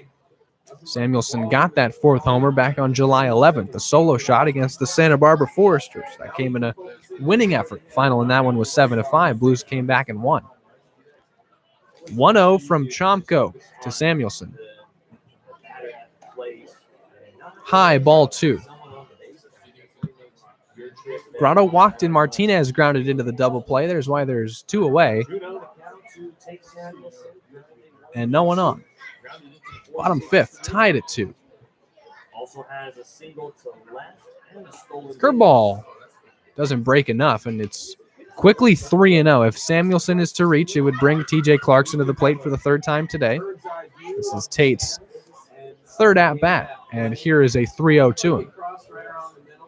We're tied at 2, and that's ball 4. 4-pitch walk for Samuelson, 2nd walk of the inning for Chomko.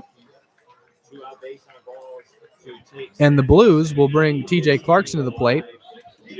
Samuelson takes a walk and is safe down at first for Tate. It is walk number 12 for him on this season. We're in game 29. Can you believe it? Remember game 1? Here we are. Dealing to Clarkson. It's the first time he's seen a first pitch strike in quite some time. It's 0-1. It's been a lot of fun. Still plenty of games to go, and we cannot wait. No balls and 1 strike to TJ Clarkson. Chomko deals, and that's inside, ball 1. Clarkson, who as mentioned, has not seen a pitch to swing at in 48 hours. Has already walked once tonight and struck out looking. That was on a full count in which he thought he took ball 4.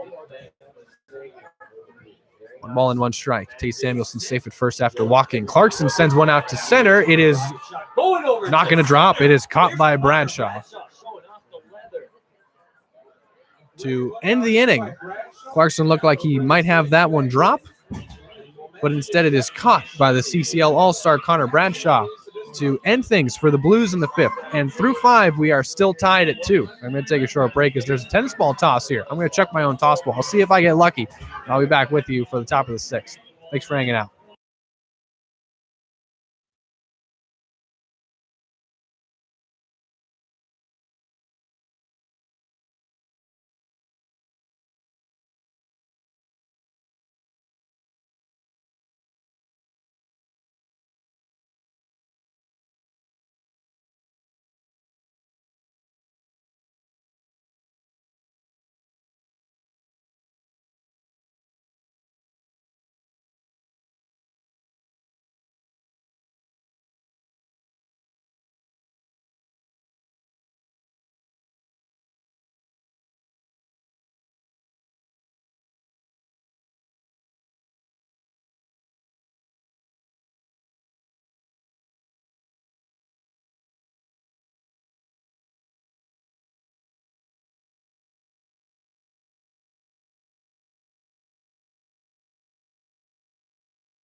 Welcome back.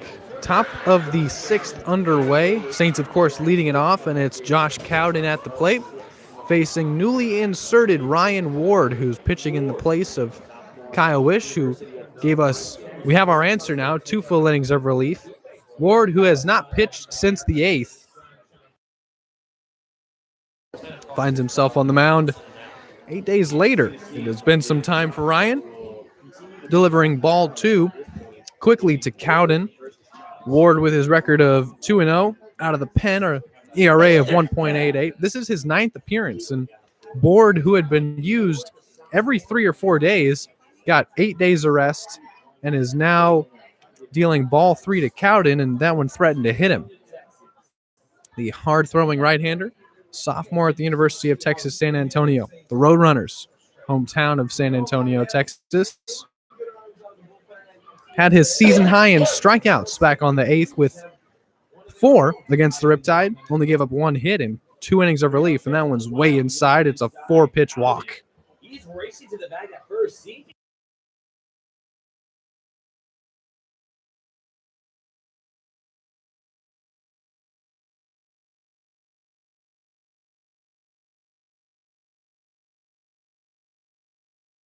So Ward, who has not pitched in 8 days, as mentioned, just administered his 11th walk. Quick walk for Cowden to lead off the inning, and it's the same way the Blues led off their bottom of the 5th. We're in the top of the 6th now, tied at 2. Still in that way since the 3rd inning. We're in the 6th now. It's underway with the leadoff man on. Cowden just walked on 4 pitches, and Ward deals strike 1 to Bo Willis. Ryan Ward with the fastball that tops out in the high 90s.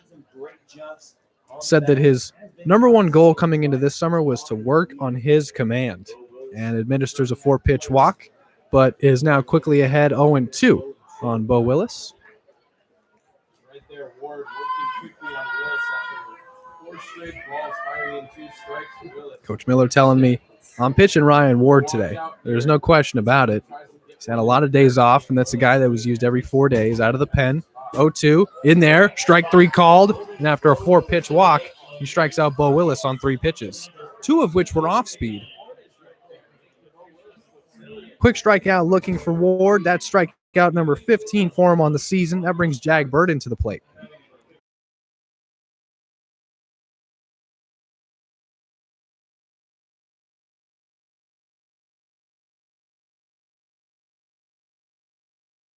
Jag Burden now 0 for 2 with 2 strikeouts as Ward throws over to first to check on Cowden, who was walked to lead off the inning.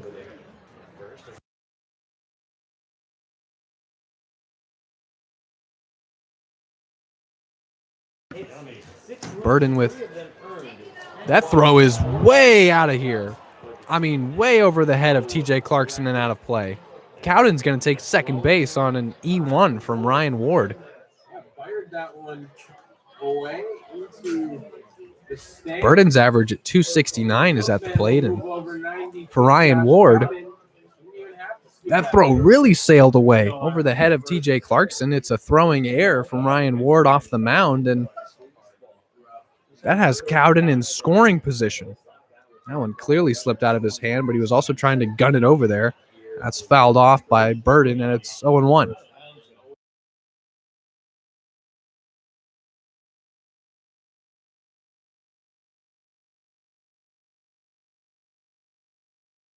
No balls and 1 strike to Jag Burden.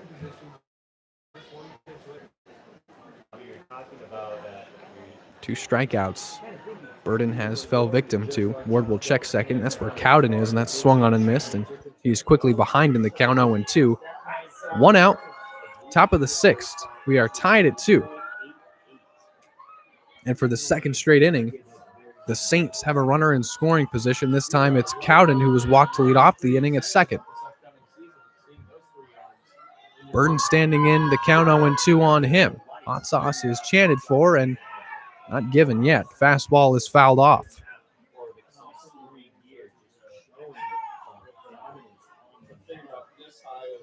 Still tied at 2. Both teams with 6 hits.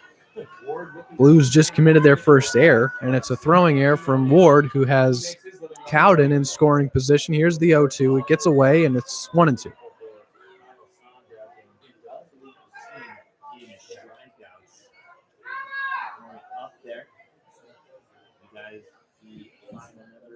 Ward set to deliver a 1-2 to Burden.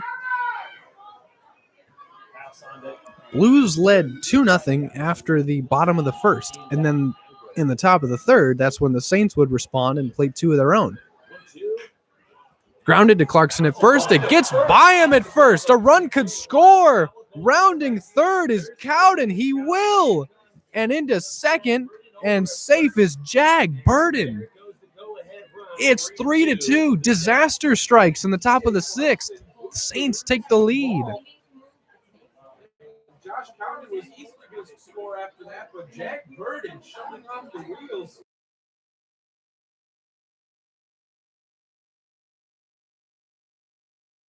It's an E3 and an RBI for Jag Burden.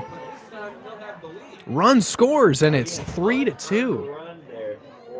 An error by TJ Clarkson has a run home. This one's hit back to Ward. He'll toss to first, and now there's 2 away. But Jag Burden, who reached on the error initially, is now safe at third. 2 errors in the inning, both taking place at first base. Throw off the mound from Ward was just sailed over the head of Clarkson, and a ball hit right to TJ, gets by him into right field, run scores. Potentially another run is now at third, and Jackson Cobb is now at the plate after Brandon Boning grounded out to the pitcher. Foul tipped away, and it's 0-1.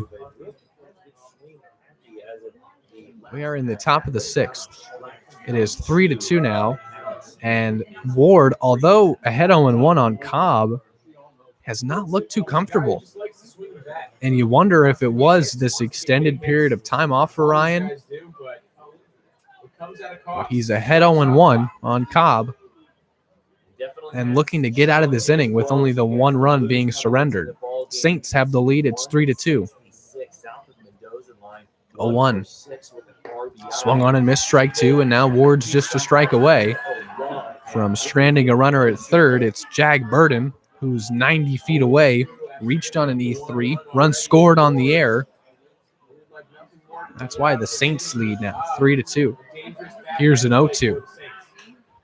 Hit to Samuelson at third, lined and caught. Inning is over. Top of the sixth is over, but not before the Saints take the lead at 3-2. 2 costly errors by the Blues allow a runner to reach second, and then a subsequent error after that allows that runner to score. It's 3-2. Bottom of the sixth upcoming. We'll see how the Blues bats will respond. It'll be Nick Costello set to lead off his second inning of the ball game. It is now 3-2 Arroyo Seco. Don't go anywhere. It's still a good one. And we're at St. Ivor Park. Where else would you rather be? Thanks for hanging out and making us part of your Friday evening here on the Blue Streaming Network. I'll be right back.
It is now 3-2 as we enter the bottom of the sixth. Nick Costello, who has walked and struck out, is leading things off for the Blues.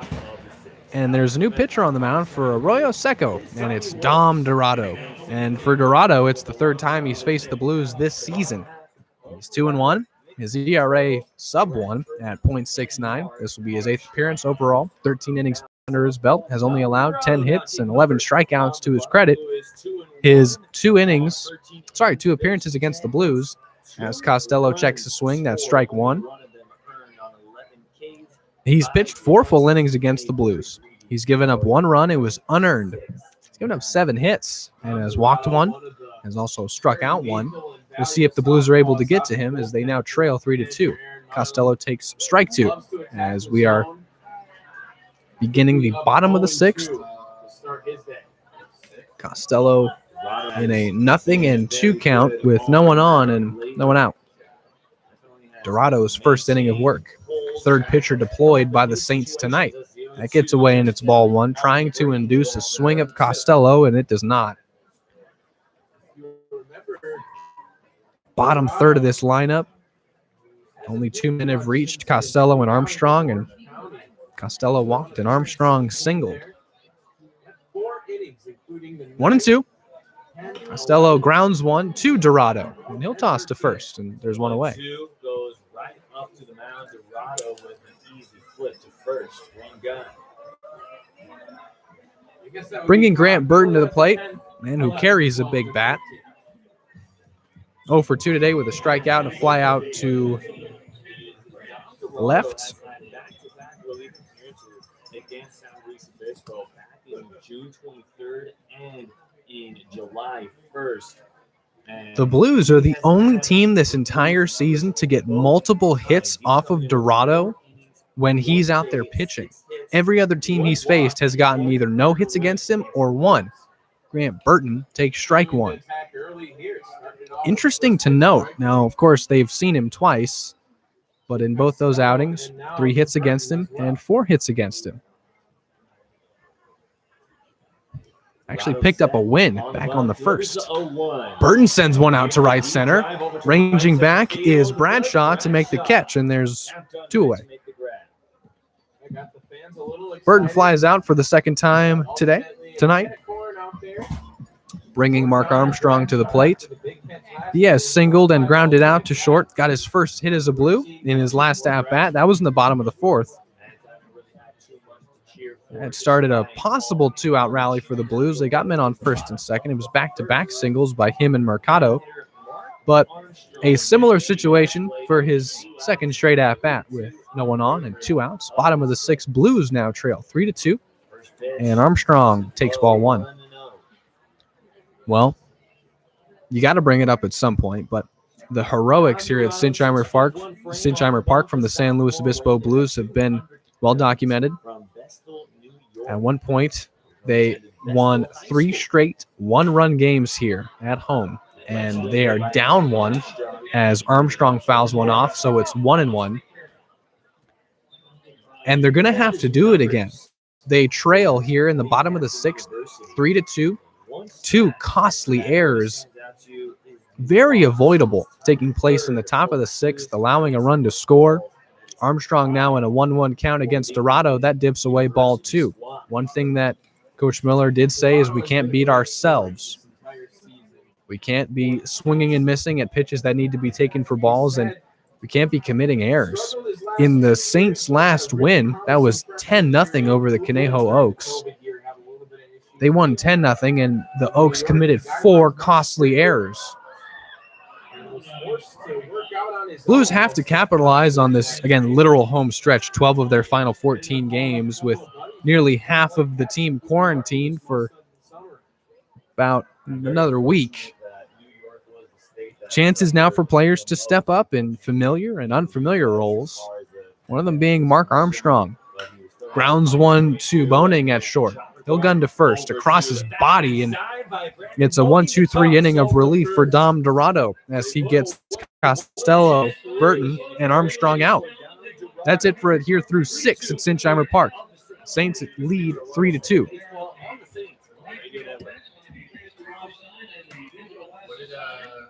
We'll see if it's a second straight inning of relief for Ryan Ward. Top of the 7th upcoming. Saints lead 3-2. Do not go anywhere. It'll be a good finish, isn't it always? I'll be right back.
Ryan Ward is indeed pitching his second inning of relief. We're in the top of the 7th. 3-2 is our score with the Arroyo Seco Saints, who have won 6 consecutive conference games coming into play here tonight, and 8 of their last 10. They lead 3-2. And we are in the top of the 7th. Connor Bradshaw, the leadoff hitting center fielder, who's reached in 2 of his 3 plate appearances on a walk and a single, has also driven in a run, facing Ryan Ward for the first time today. That is violently fouled off to the left side, and it's 0-1. Talking in between innings there, Alex. Both these teams, as mentioned earlier, had 7 guys represented in the CCL All-Star Showcase. Brilliantly coordinated and put together by our assistant GM, Dana Applegarth. Count is 0-2 to Connor Bradshaw. How nice, if you watched on Valley Sports West on the 14th at 7 p.m., how nice did the MLB Youth Academy in Compton look on television? Pretty good. We'll be back there one more time this season. Here's an 0-2 from Ward. That's low, ball 1. We've got 2 more road games. One in Thousand Oaks and one at the MLB Academy in Compton. 1 ball and 2 strikes. Ward dealing to Bradshaw. No outs and no one on. Top of the 7th. Called strike 3. Got him with the heater.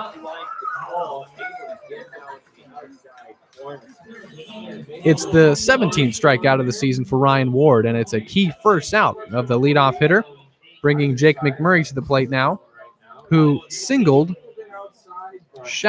into shallow right. Bradshaw's the first out of the 7th, and still no one on for McMurray. Facing Ward for first time today, singled off of Wish, did not get a hit or reach against Matt Sox.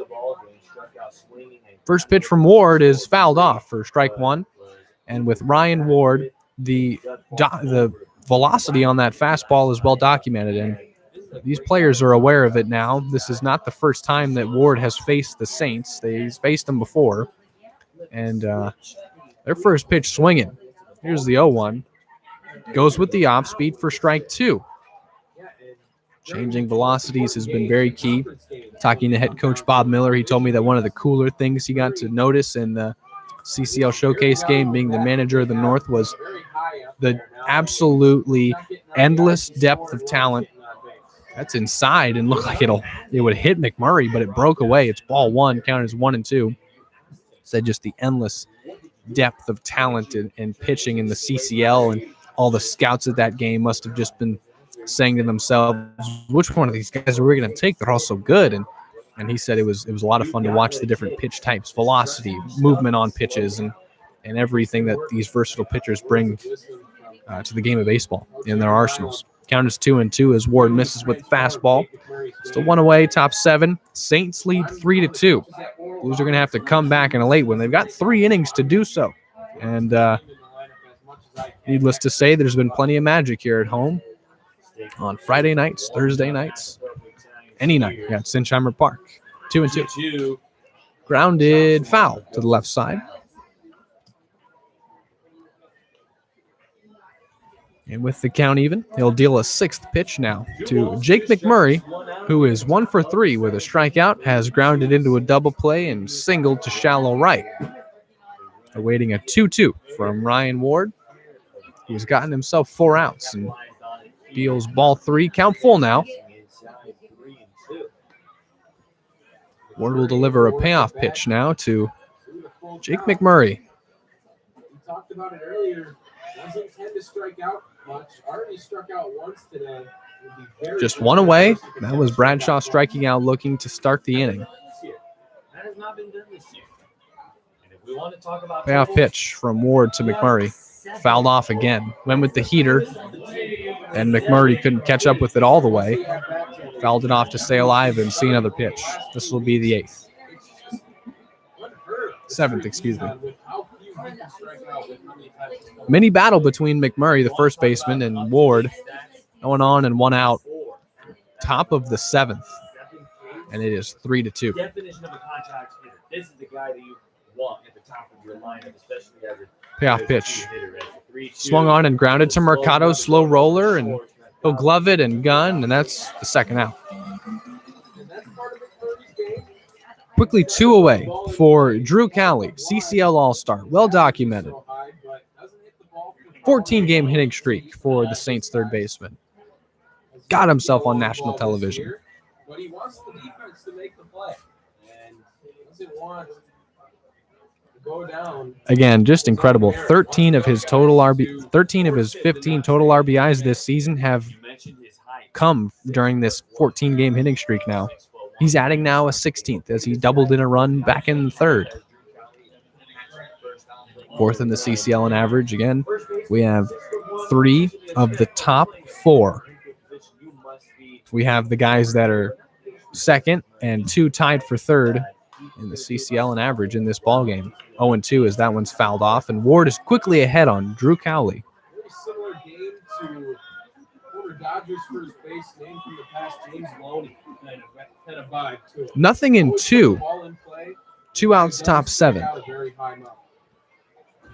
About James Loney as well, as he Swung on and hit out to right on a line to Costello. He catches it. It's a 1-2-3 7th inning for Ryan Ward, and score is still 3-2. Holds the Saints scoreless. Blues bats will have their chance to strike, trailing by 1, and it's time to stretch here at Sinsheimer Park.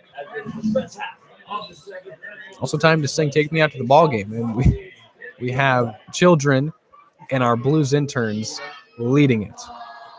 Here we go.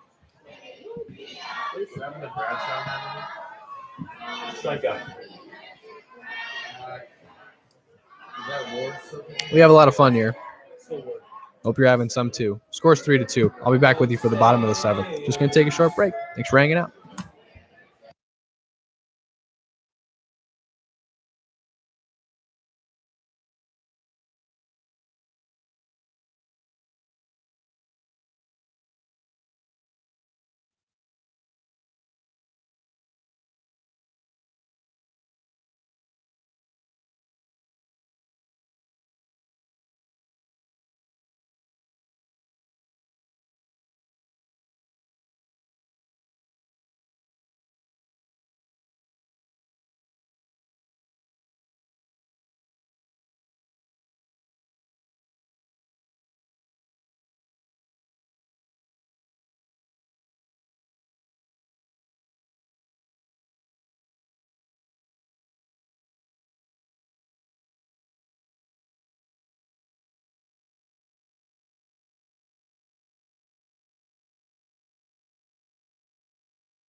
Bottom 7th underway. It's Ruben Mercado leading things off as he led off the ball game. Did so with a single. Ruben is 2 for 3 in this ball game.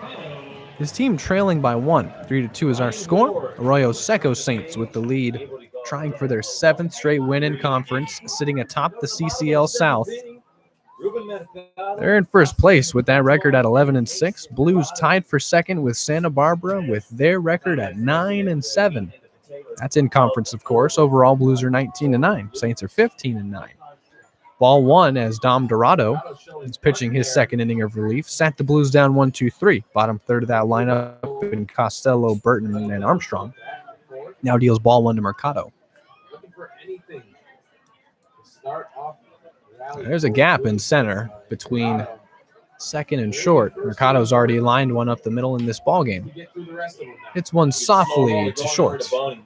Boning tosses to first, and it's quickly a 6-3 ground out to get the 7th started for the Blues, bringing Austin Kretschmar to the plate, batting with no one on and 1 out.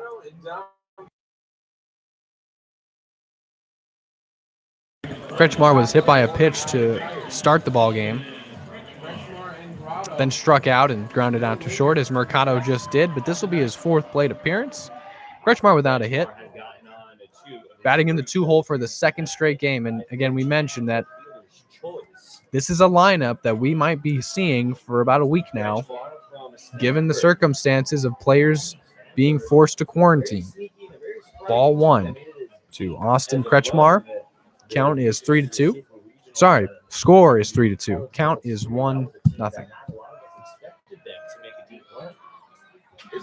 1 ball, no strikes to the infielder out of Stanford. Kretschmar hits one foul to the right side in the air, and it's 1-1.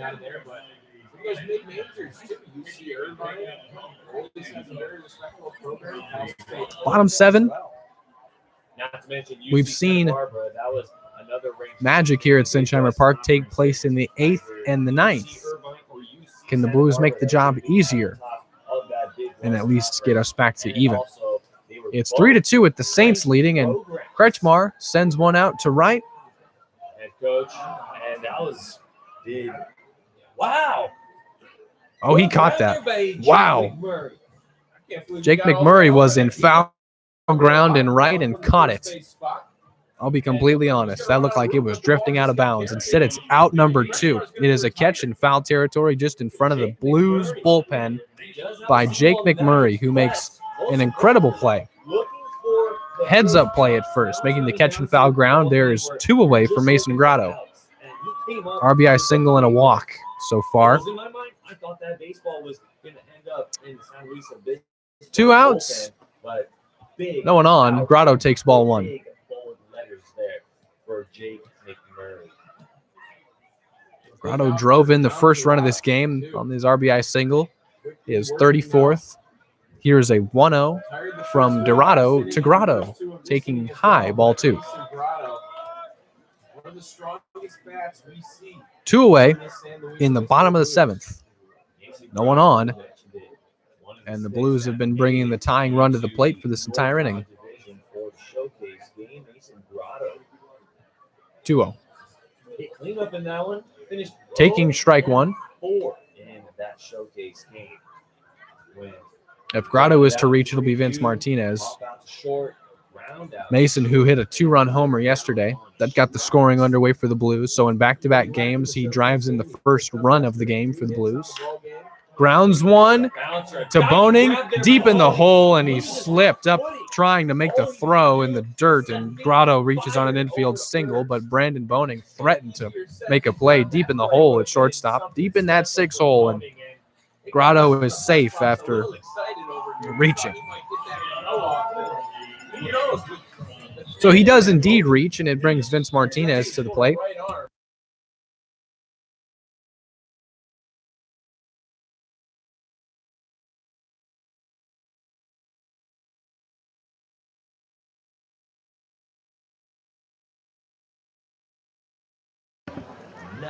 Martinez is 1 for 3 with a single. He has grounded out to third and grounded into a double play back in the 5th. Grotto's safe at first after singling. Martinez at the plate awaits the first pitch from Dorado. Swung on and missed strike 1. Martinez really going for it all. tendency for the big swing. Ground ball to shortstop. Somewhere over It's the way he attacks the baseball. 0-1 the count. The cleanup hitting DH. Singled back in the first, part of a 2-run first inning for the Blues. Here's 0-1.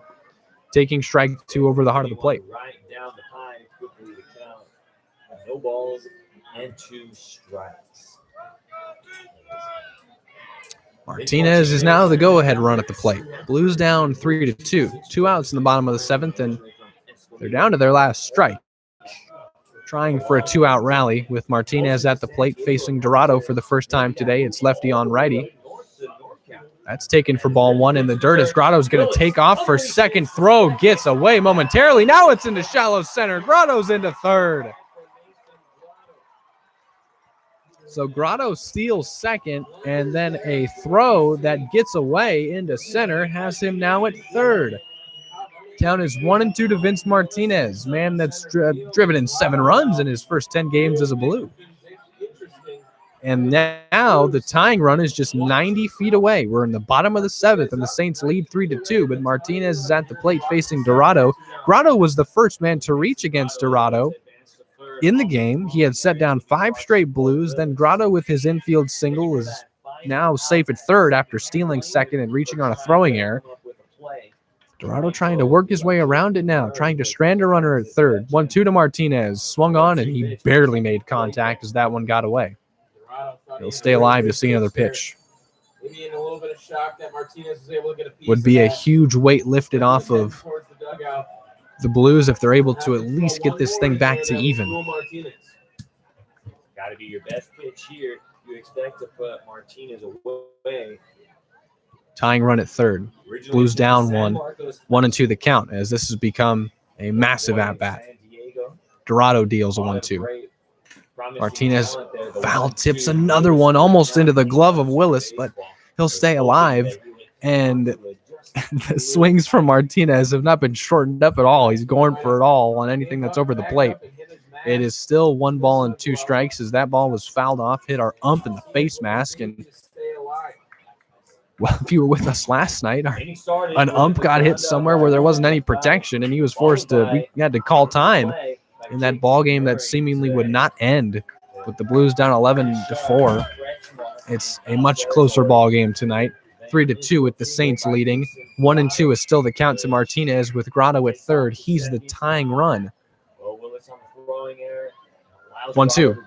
Way outside and an easy take for Martinez as this has become a battle now. He's gotten the count back to even after falling behind 0-2.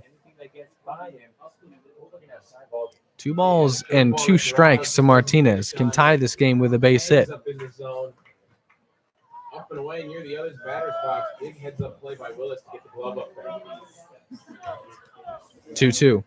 Here comes the 2-2. Martinez sends one out to center. Bradshaw's ranging back, and he'll have room to make the catch. Martinez threatened to send a charge into this crowd and give the Blues a lead with a 2-run homer, all for naught. With the cold air here at Sinsheimer Park in San Luis Obispo, the ball did not carry enough.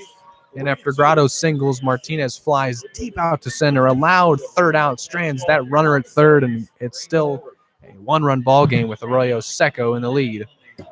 Top of the 8th upcoming when we return. We will see who is on the mound for the Blues. 6 more outs need to be recorded and hold the Saints scoreless. It is indeed Ryan Ward going out for a 3rd inning of relief when we come back. He'll be facing the Saints bats for a 3rd consecutive inning. It's still 3-2. Arroyo Seco, Footloose Frenzy now taking place in left field. Enjoy that while I take a short break, and I'll be right back with you for the top of the 8th on the Blue Streaming Network.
Welcome back. Top of the 8th underway. Ryan Ward pitching his third inning of relief. So far, here are the lines for Blues pitching. Matt Sox went 3 full, allowed 2 earned runs. First time he's done that all year on 4 hits, 2 of which were doubles. Also walked a man and struck out 5.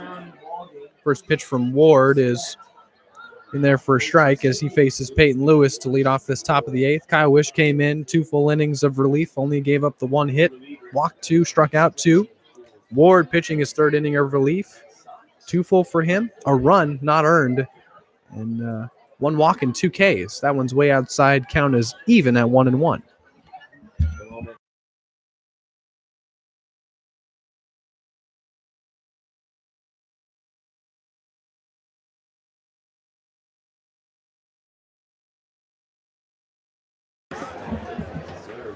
One to Peyton Lewis.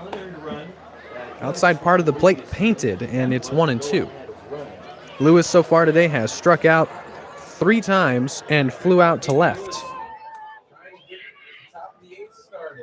No outs. Top of the 8th. Lewis leading things off with a strikeout of a pitch in the dirt. Armstrong digs it out of there, throws it to first to complete the K.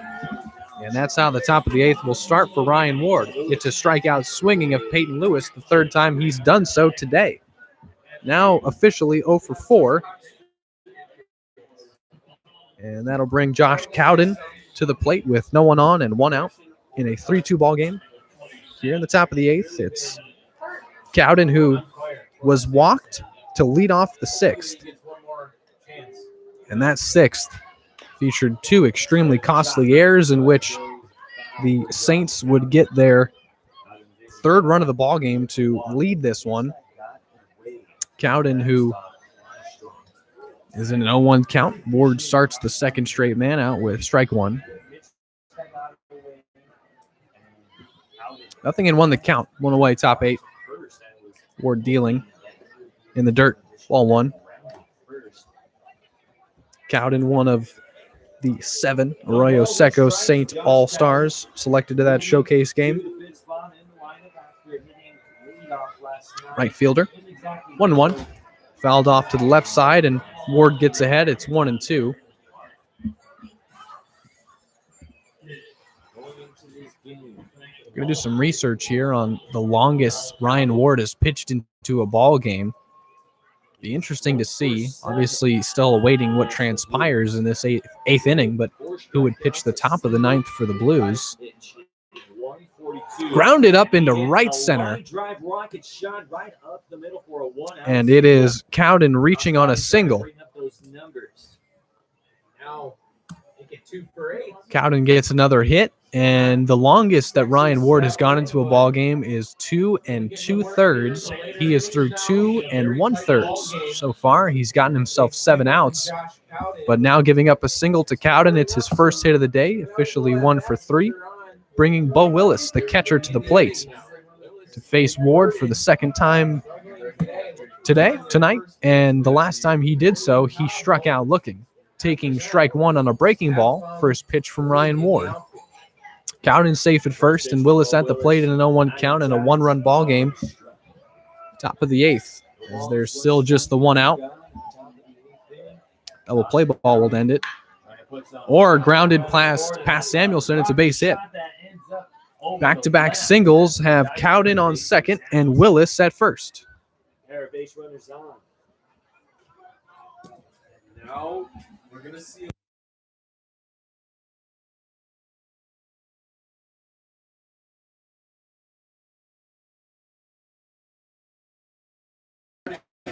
Burden, who sent a ball into the infield.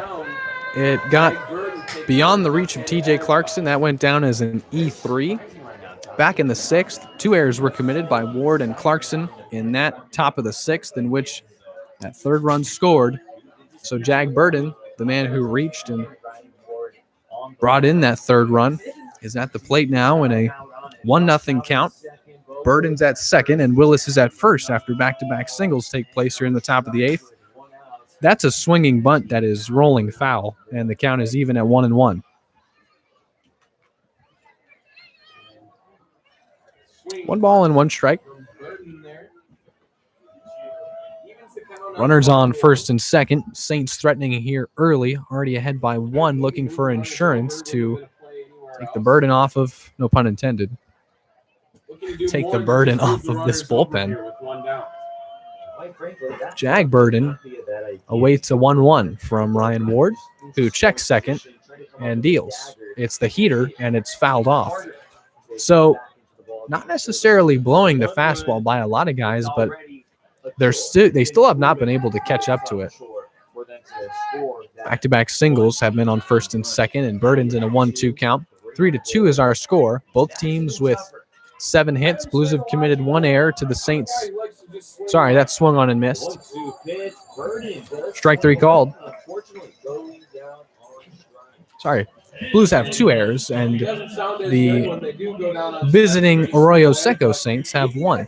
So they play the Saints tonight. There's now 2 outs in the top of the 8th. They play the Saints tonight.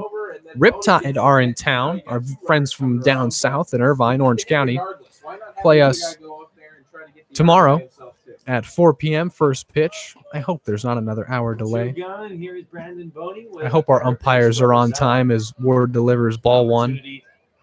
I know you hope so too. I think that'll be the case. First pitch at 4:05. We expect to either see you here at St. John Park. Of course, you can join myself here on the Blue Streaming Network.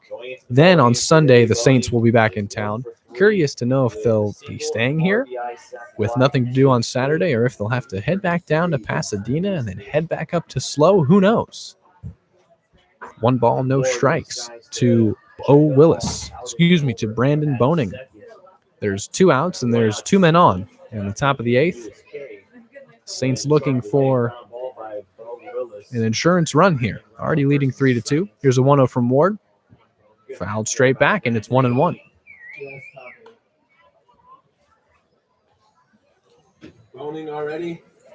Count even, 1-1.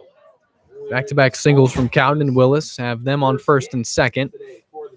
Ward trying to go the deepest into a ball game he's gone all year. Has not pitched in 8 days until tonight. Is asked to go 3 full. Possibly more, but who knows? We'll have to see. 1-1. He's already gotten through 2 2/3. Looking for that 9th out. Fouled straight back again, and unable to catch up with the heater is Brandon Boning. 1 ball and 2 strikes now. Ward is a strike away from doing so. He's gotten 8 outs. Has done so with only a run scoring. Has committed an error himself. That 1 run certainly avoidable if the errors are not committed. But now the task, can the Blues come back from a 3-2 deficit? Here's a 1-2 to Boning. It is hit up the middle. Who's going to get to it? Well, Mercado got to it, but Boning reaches on an infield single. It was slowly hit enough to the point where Ruben could not charge on, get it in his glove, and transition it. So it is a short hopper that finds its way just in front of Mercado. It's a base hit for Boning. The bases are loaded for Jackson Cobb. And now the stress level a bit higher and the anxiety level much higher in the building, in the park, I should say. 2 outs, top 8. Bases loaded now for for Jackson Cobb, who swings and misses for strike 1.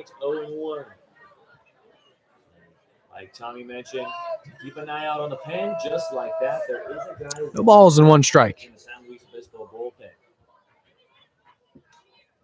0-1. Gets away. Run could score here. Throw on. Armstrong. Did he get him?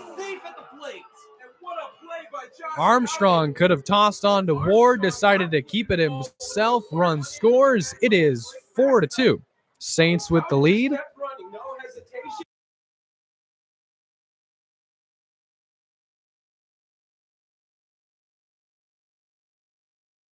Mark Armstrong trying to make an extremely athletic play as the pitch got away from him.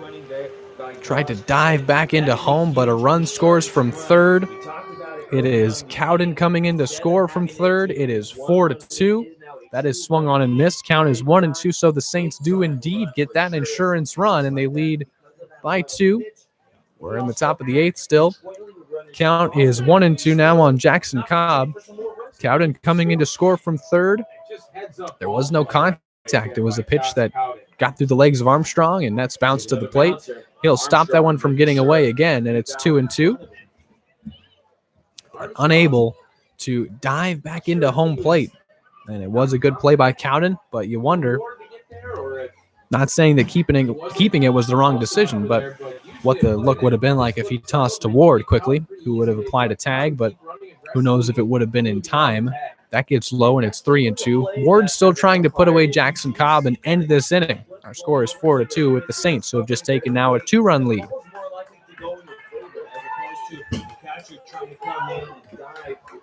And the game in the balance here, most certainly for the Blues. Payoff pitch from Ward to Cobb. Ball 4. Bases will be loaded again for Connor Bradshaw.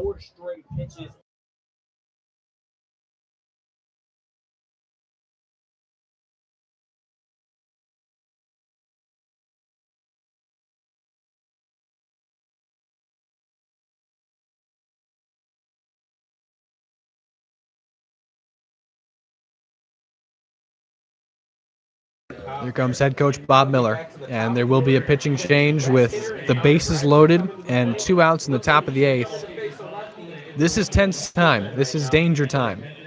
Blues hanging on, down by 2. Trying to keep the deficit at just that. We'll introduce you to the new Blues arm out of the pen when we return. Bases are loaded with 2 outs in the top of the 8th. Why would you go anywhere? I'll be right back.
Connor Bradshaw bats with the bases loaded and 2 out in the top of the 8th. Jared Hart is the new pitcher, on in relief of Ryan Ward, who is unable to go the deepest he's gone in a ball game all year, trying to get through 3 full and get 9 out.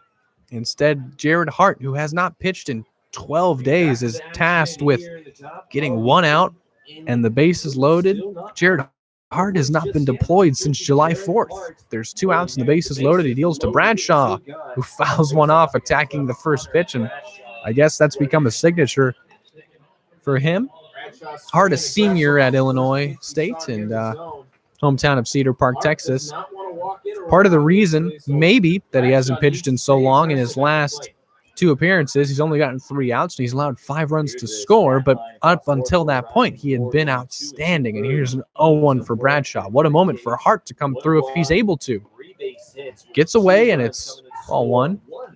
Count is 1-1 to Connor Bradshaw, who has walked, singled in a run, grounded out, and struck out officially. 1 for 3 on the day.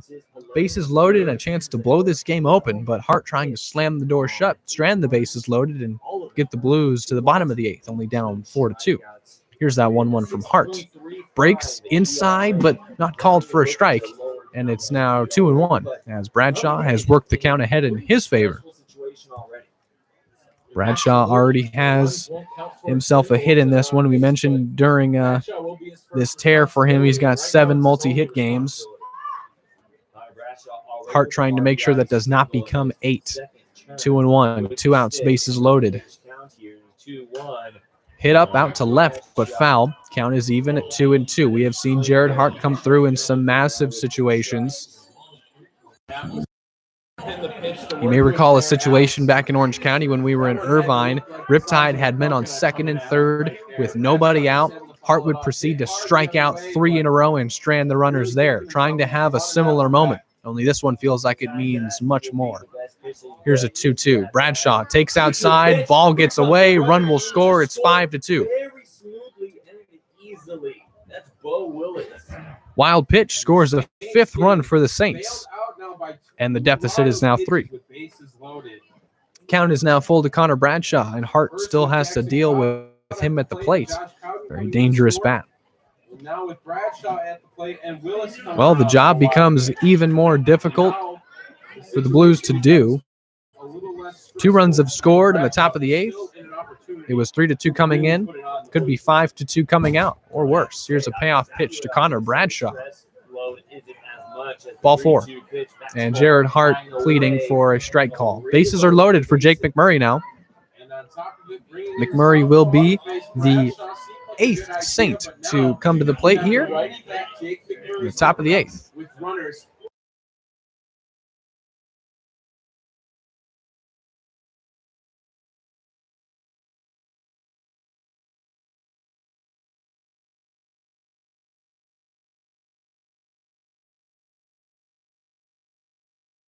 Ball 1 to Jake McMurray and Connor Bradshaw, who just took a walk. It's his 15th this season, his 2nd of the game, and he has reached now in 3 of 5 plate appearances. Now to Jake McMurray, who just took ball 1 from Hart. He's 1 for 4 officially. Bases loaded for him with his team ahead, 5-2. Breaking ball in there for a strike, and it's 1-1.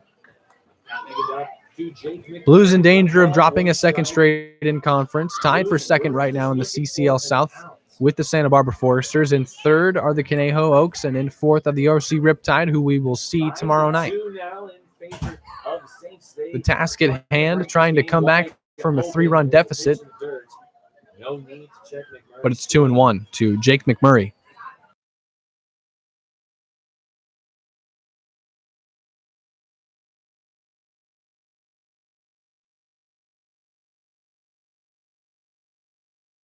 for it. 2-1 for Jake McMurray. Bases loaded. And still 2 away. We've been stuck on 2 outs now for 4 batters. Inside 3-1 now.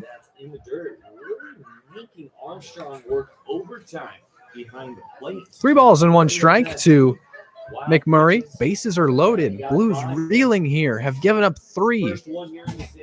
Sorry, have given up 2 in the inning. To now trail 5-2. They'll have 6 outs to try and make up whatever deficit is left here in the top of the 8th. Here's a 3-1 from Hart. Did he go around? They'll say he did, and the count is full now. That's huge for Hart. Could have been ball 4, and another run would have been walked in. Count full nonetheless. And if McMurray is patient and takes ball 4, it will indeed be a 6-2 ball game. Right now it stands at 5-2. Saints with the lead. Blues still trying to end this everlasting top of the 8th. But the full count, 2 outs in a big moment here in San Luis Obispo. 3-2. Riders are sent out to left. And it is caught by Mason Grotto. However, the damage is done. The Saints played 2 in the top of the 8th. They now lead 5-2. And the Blues tasked with coming back from a 3-run deficit with only 6 outs to do so. They have pulled off the miraculous before. Will they be able to tonight? Will there be more magic here at Sinsheimer Park? You better not go anywhere. The bottom of the 8th is upcoming, and it's the middle of this lineup. Tate Samuelson, TJ Clarkson, and Nick Costello will be due up. Blues trail 5-2.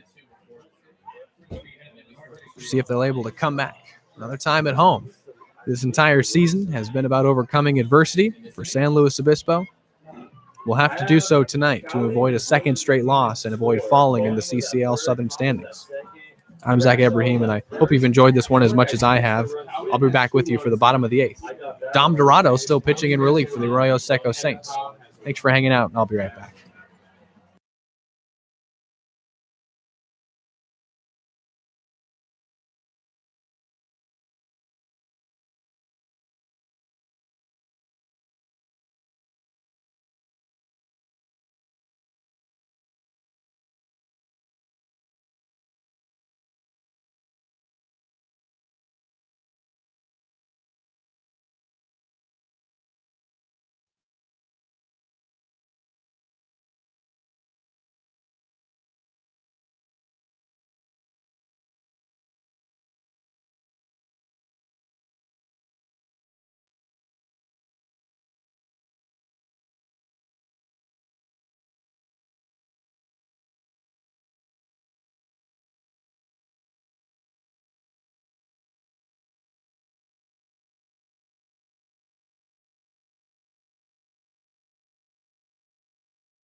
Our score is now 5-2 with the Blues trailing and Tate Samuelson, as promised, leading off the bottom of the 8th for San Luis Obispo. Can they do it again?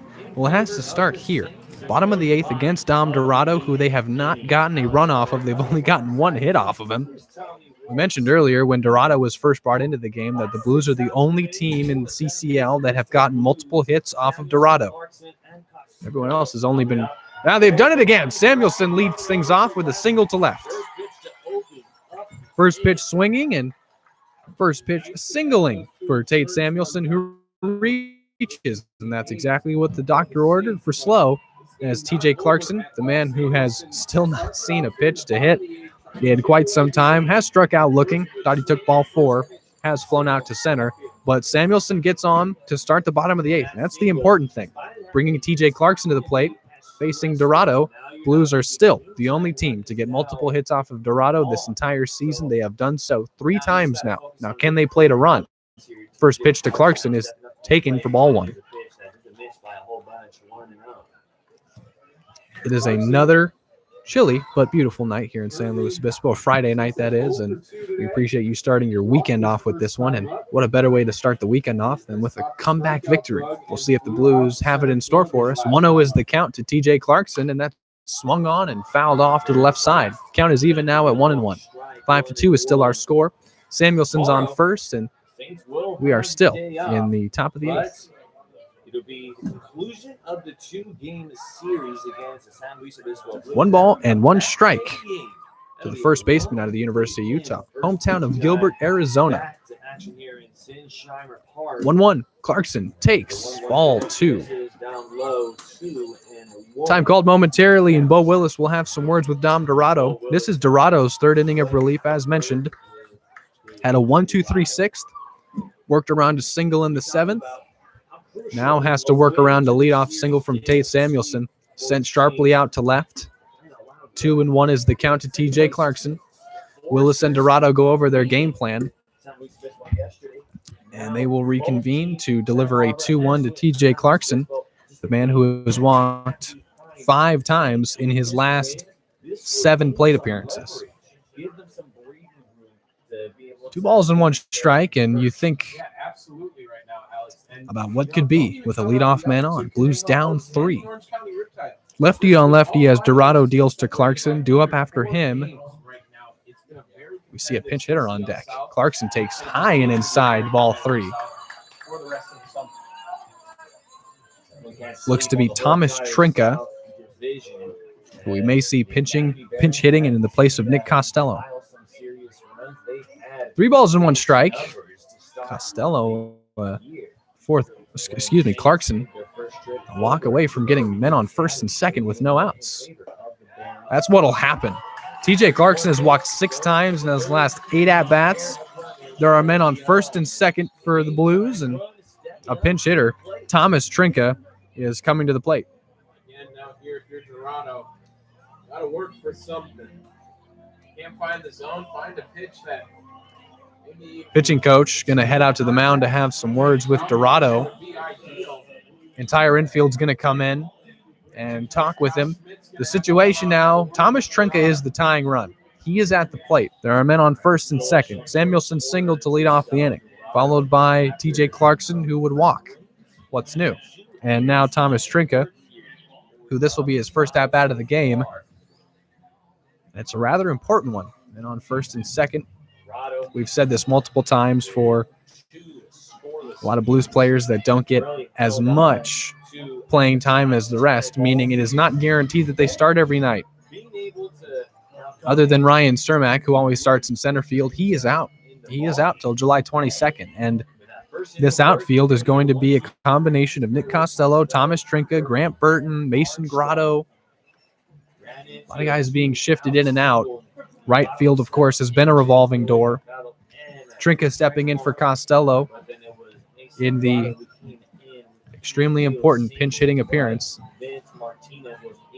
And they bring a righty to the plate. Nick Costello bats from the left side. They're going to bring Trinka, who bats from the right side, in to face Dorado for the first time tonight. Men on first and second. It's Samuelson at second, and it's Clarkson at first. First pitch from Dorado to Trinka drops low for ball 1.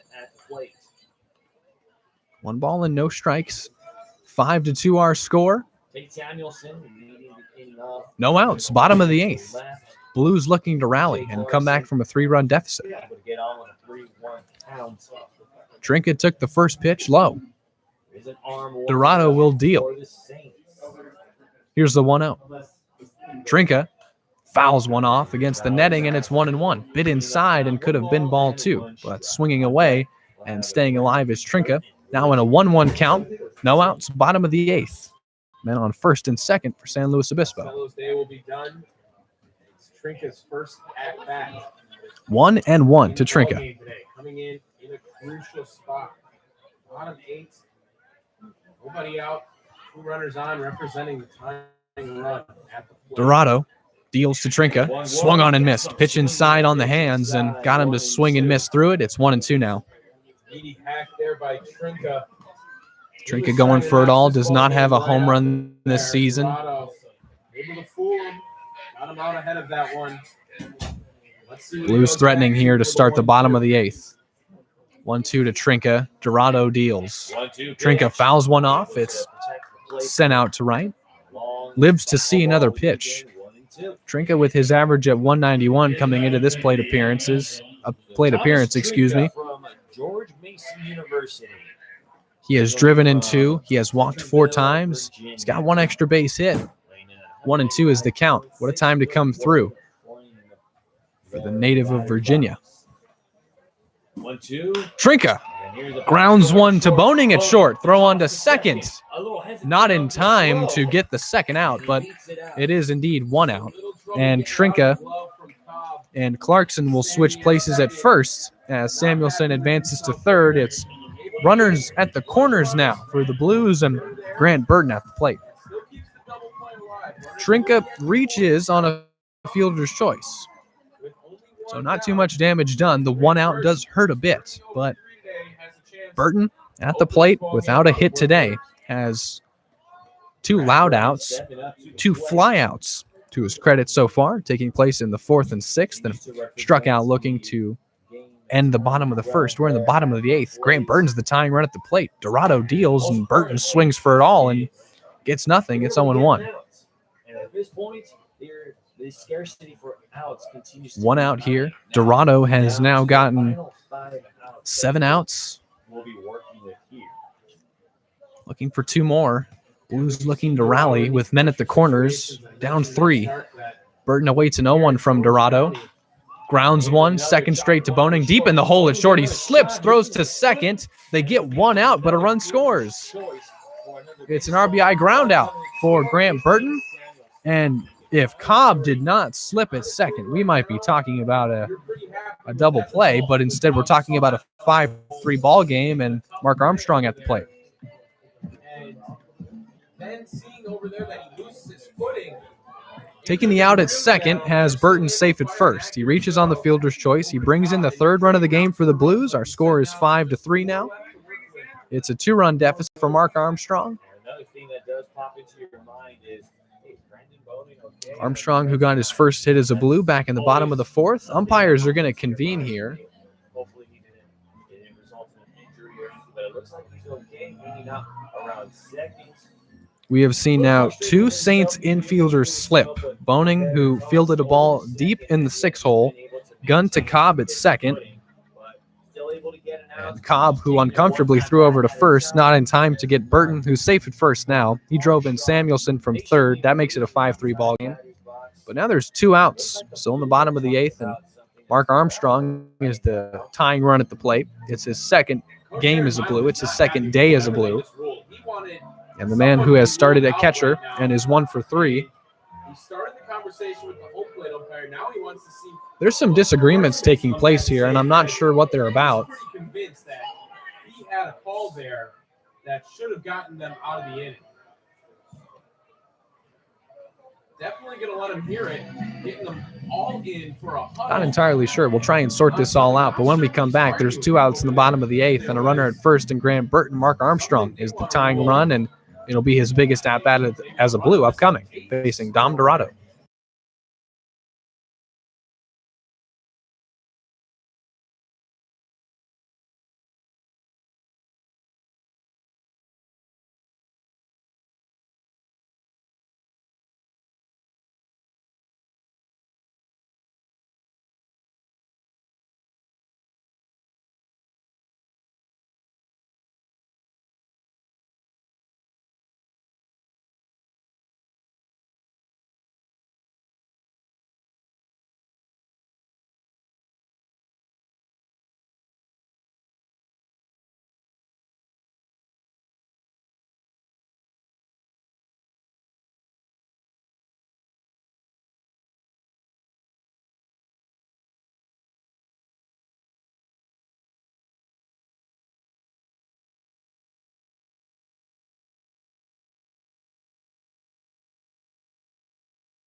Dom Dorado throws some warm-up pitches after we had the stoppage in play, and Mark Armstrong is going to step to the plate. Left-handed catcher facing Dorado for the first time tonight.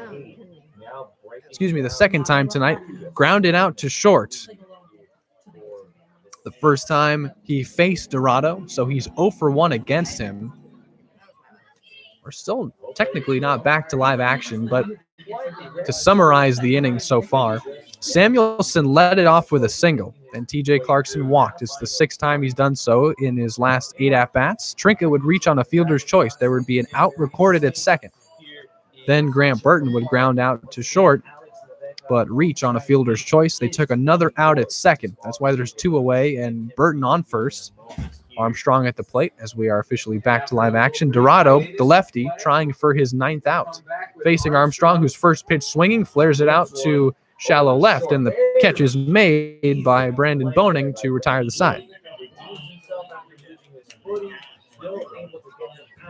That's how the bottom of the 8th will end. Blues do make it a bit easier on themselves, plating 1 run, but what looked to be a rally to start the bottom of the 8th is all for naught as 2 ground outs and a pop out to short end things for them in the 8th. We will head to the top of the 9th.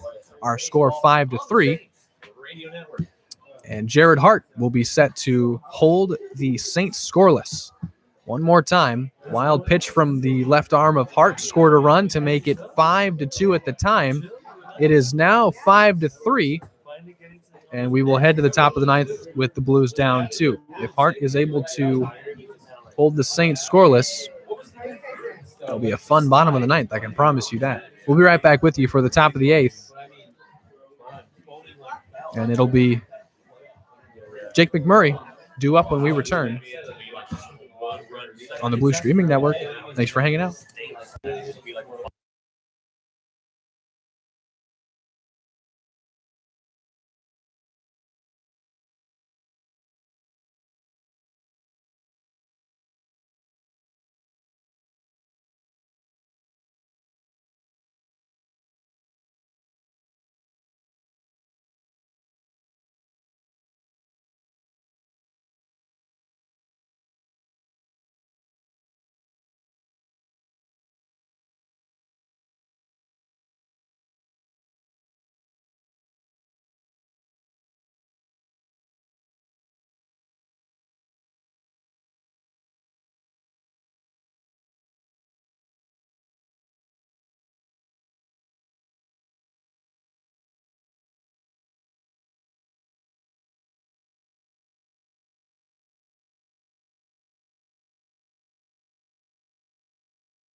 Top of the 9th, and it's an important one.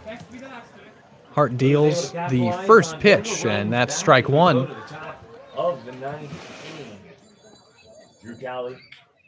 Cowley leading things off as he stands in. One of the hotter bats in the CCL, of course, an all-star in the showcase game. Awaits an 0-1. Breaking ball over the plate, and it's 0-2.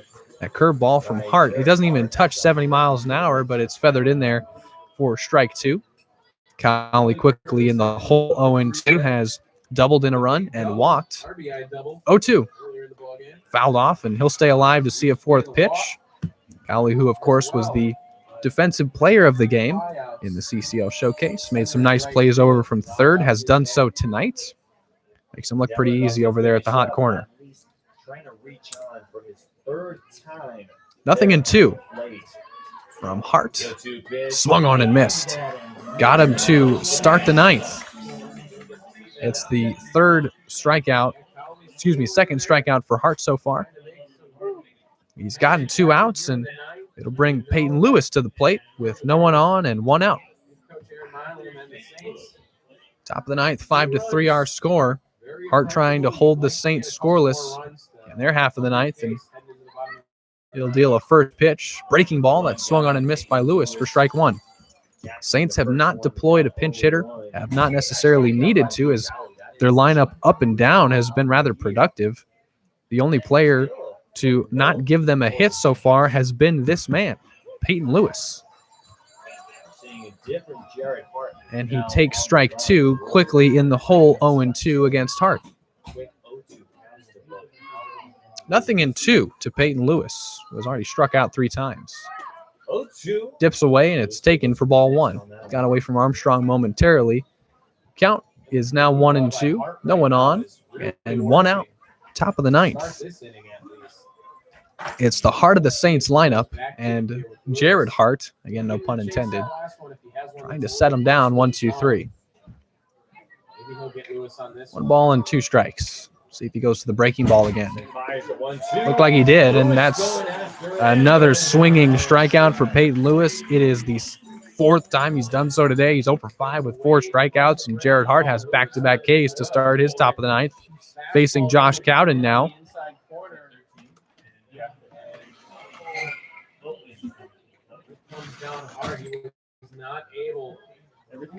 Cowden, who singled in his last at-bat, facing Hart.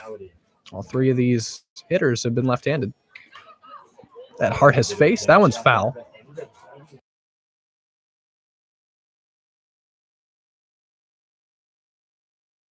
Nothing in one again as Hart gets ahead on Cowden with the first strike. Rush off, but those do not feel good when you got a guy throwing in there. 2 outs, top 9, and 0-1 the count to Cowden. Armstrong and Hart quickly going to have some words. Definitely going to sting a little bit, and we are going to get a little bit of a visit. Well, on that foul ball, Cowden looks to be in some pain, and a member of this medical staff of the Arroyo Seco Saints is going to go out there and check on him. We've had some people get injured. It's unfortunate, but these stoppages in play. Our home plate umpire got hit on a foul ball last night. I apologize for laughing. It's curious to me. This looks to be them sorting out something with Cowden's ankle, and we'll see if he's well enough to continue the at-bat. As he may have fouled that ball off himself, and a member of this medical staff for the Saints is checking him out, making sure he's okay to continue. He will indeed be. He'll bat from the left side versus Hart, already in the 0-1 count. No one on and 2 outs, top of the ninth. 5-3 is our score. Blues have made the job a little easier, and Hart trying to make it just a 2-run deficit for them to overcome. When we get to the bottom of the ninth, he gets Cowden to swing and miss through a pitch that was not close, so he's ahead 0-2. Looking to strike out the side. Here's an 0-2.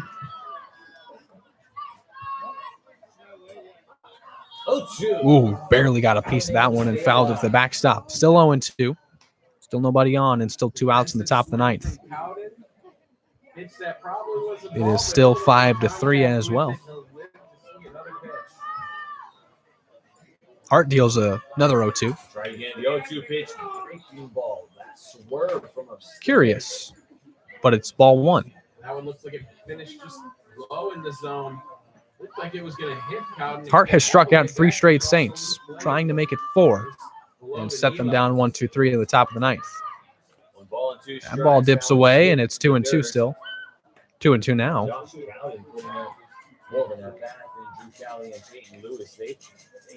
Put him away rather quickly. 2 balls and 2 strikes to the right fielder, Josh Cowden. Hart trying for his 4th out. Fouls it off, and Cowden will live to see another pitch. Once again, as a friendly reminder, tomorrow Saints will have the day off, but they'll come back here to Sinsheimer Park. 2 balls and 2 strikes. Swung on and missed, but it gets away. Armstrong will have to dig that out of the grass, and Cowden will strike out but reach. So Hart has struck out 4 straight Saints, but Cowden just reached first base on the drop, 3rd strike. Bringing Bo Willis to the plate for his 5th plate appearance. He has singled and walked. Bo Willis coming up now with the runner on. Unless they just beat those guys. It's the first right-hander that Hart has faced in the top of the ninth. It's Bo Willis batting with man on first and 2 outs. Fouls that one back, and it's 0-1. Hart's been throwing really nothing but strikes, but as the inning could be over, Cowden reaches on a dropped 3rd strike. He did strike out swinging, so it is 4 strikeouts for Jared Hart. So he's gotten his 4 outs and now deals breaking ball in there, strike 2. He's ahead 0-2 for the 4th straight hitter. This time it's Bo Willis. Started all the way in the left batter's box. Ends up hitting the edge of 2 outs, top 9. 0-2 the count. Uses that Hart deals to Willis. Go to pitch. Swung on and missed half-heartedly. He went at the elevated fastball. It is 5 straight strikeouts for Jared Hart. He strikes out the side, getting 4 Ks. How about that? Here's the situation. The Blues are down 5-3. We're going to head to the bottom of the ninth. It's the top of the lineup due up when we come back. Mercado, Kretschmar, and Grotto don't go anywhere. It's just getting good. Can they do it again? Can't wait to see. It'll be Dom Dorado set to try and get a final 3 outs. Pitching change on the mound for the Saints. Dom Dorado's day is done. Night is done. And we'll introduce you to this new pitcher and be back with you for the bottom of the ninth. It's 5-3. Don't go anywhere.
We have reached the bottom of the ninth, and it's the last chance for the Blues to come back from a 5-3 deficit. They are down to the top of the lineup. Will have the final say. It's Ruben Mercado on to face Trevor Niskern. First time we've seen the right-hander out of Malibu, California.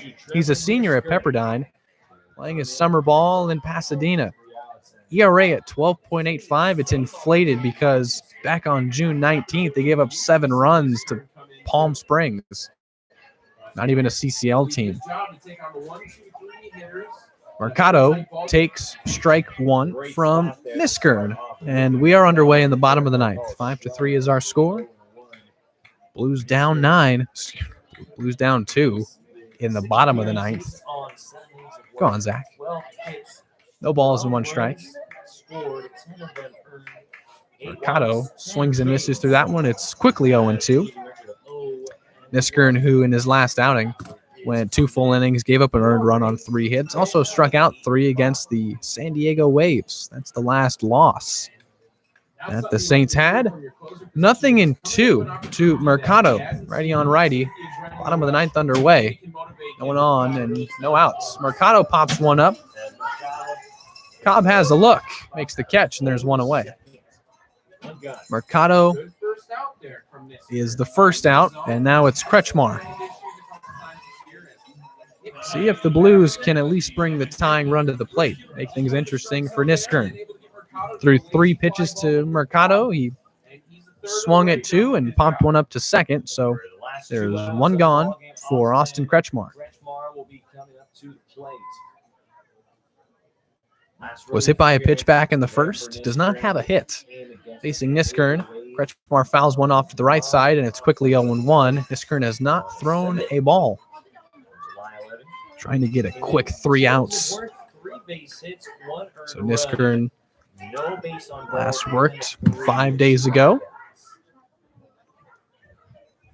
Kretschmar in an 0-1 Best count. relief appearance for Misker, and it came on July 2nd against This Orange one's County popped up Tigers. to first this time, and McMurray makes the catch, and there's quickly two away. So two pop-ups to the left side of this infield. Second and first are indeed the two outs for Mason Grotto. Blues down 5-3, and Grotto is their last chance with two outs in the bottom of the ninth. Blues in danger of dropping their second straight in conference play. Blues in danger of going and starting their week 0-2. We'll welcome the Riptide tomorrow, and then the Saints again. They'll be back on Sunday. Tomorrow's ball game at 4 p.m. Sundays at 1. Mercado popped out. Kretschmar popped out. Grotto is the last chance for the Blues facing Niskern. Down by 2, bottom 9. Third save on the year that the Saints will be looking for. Grotto fouls one off. Niskern has still not thrown a ball.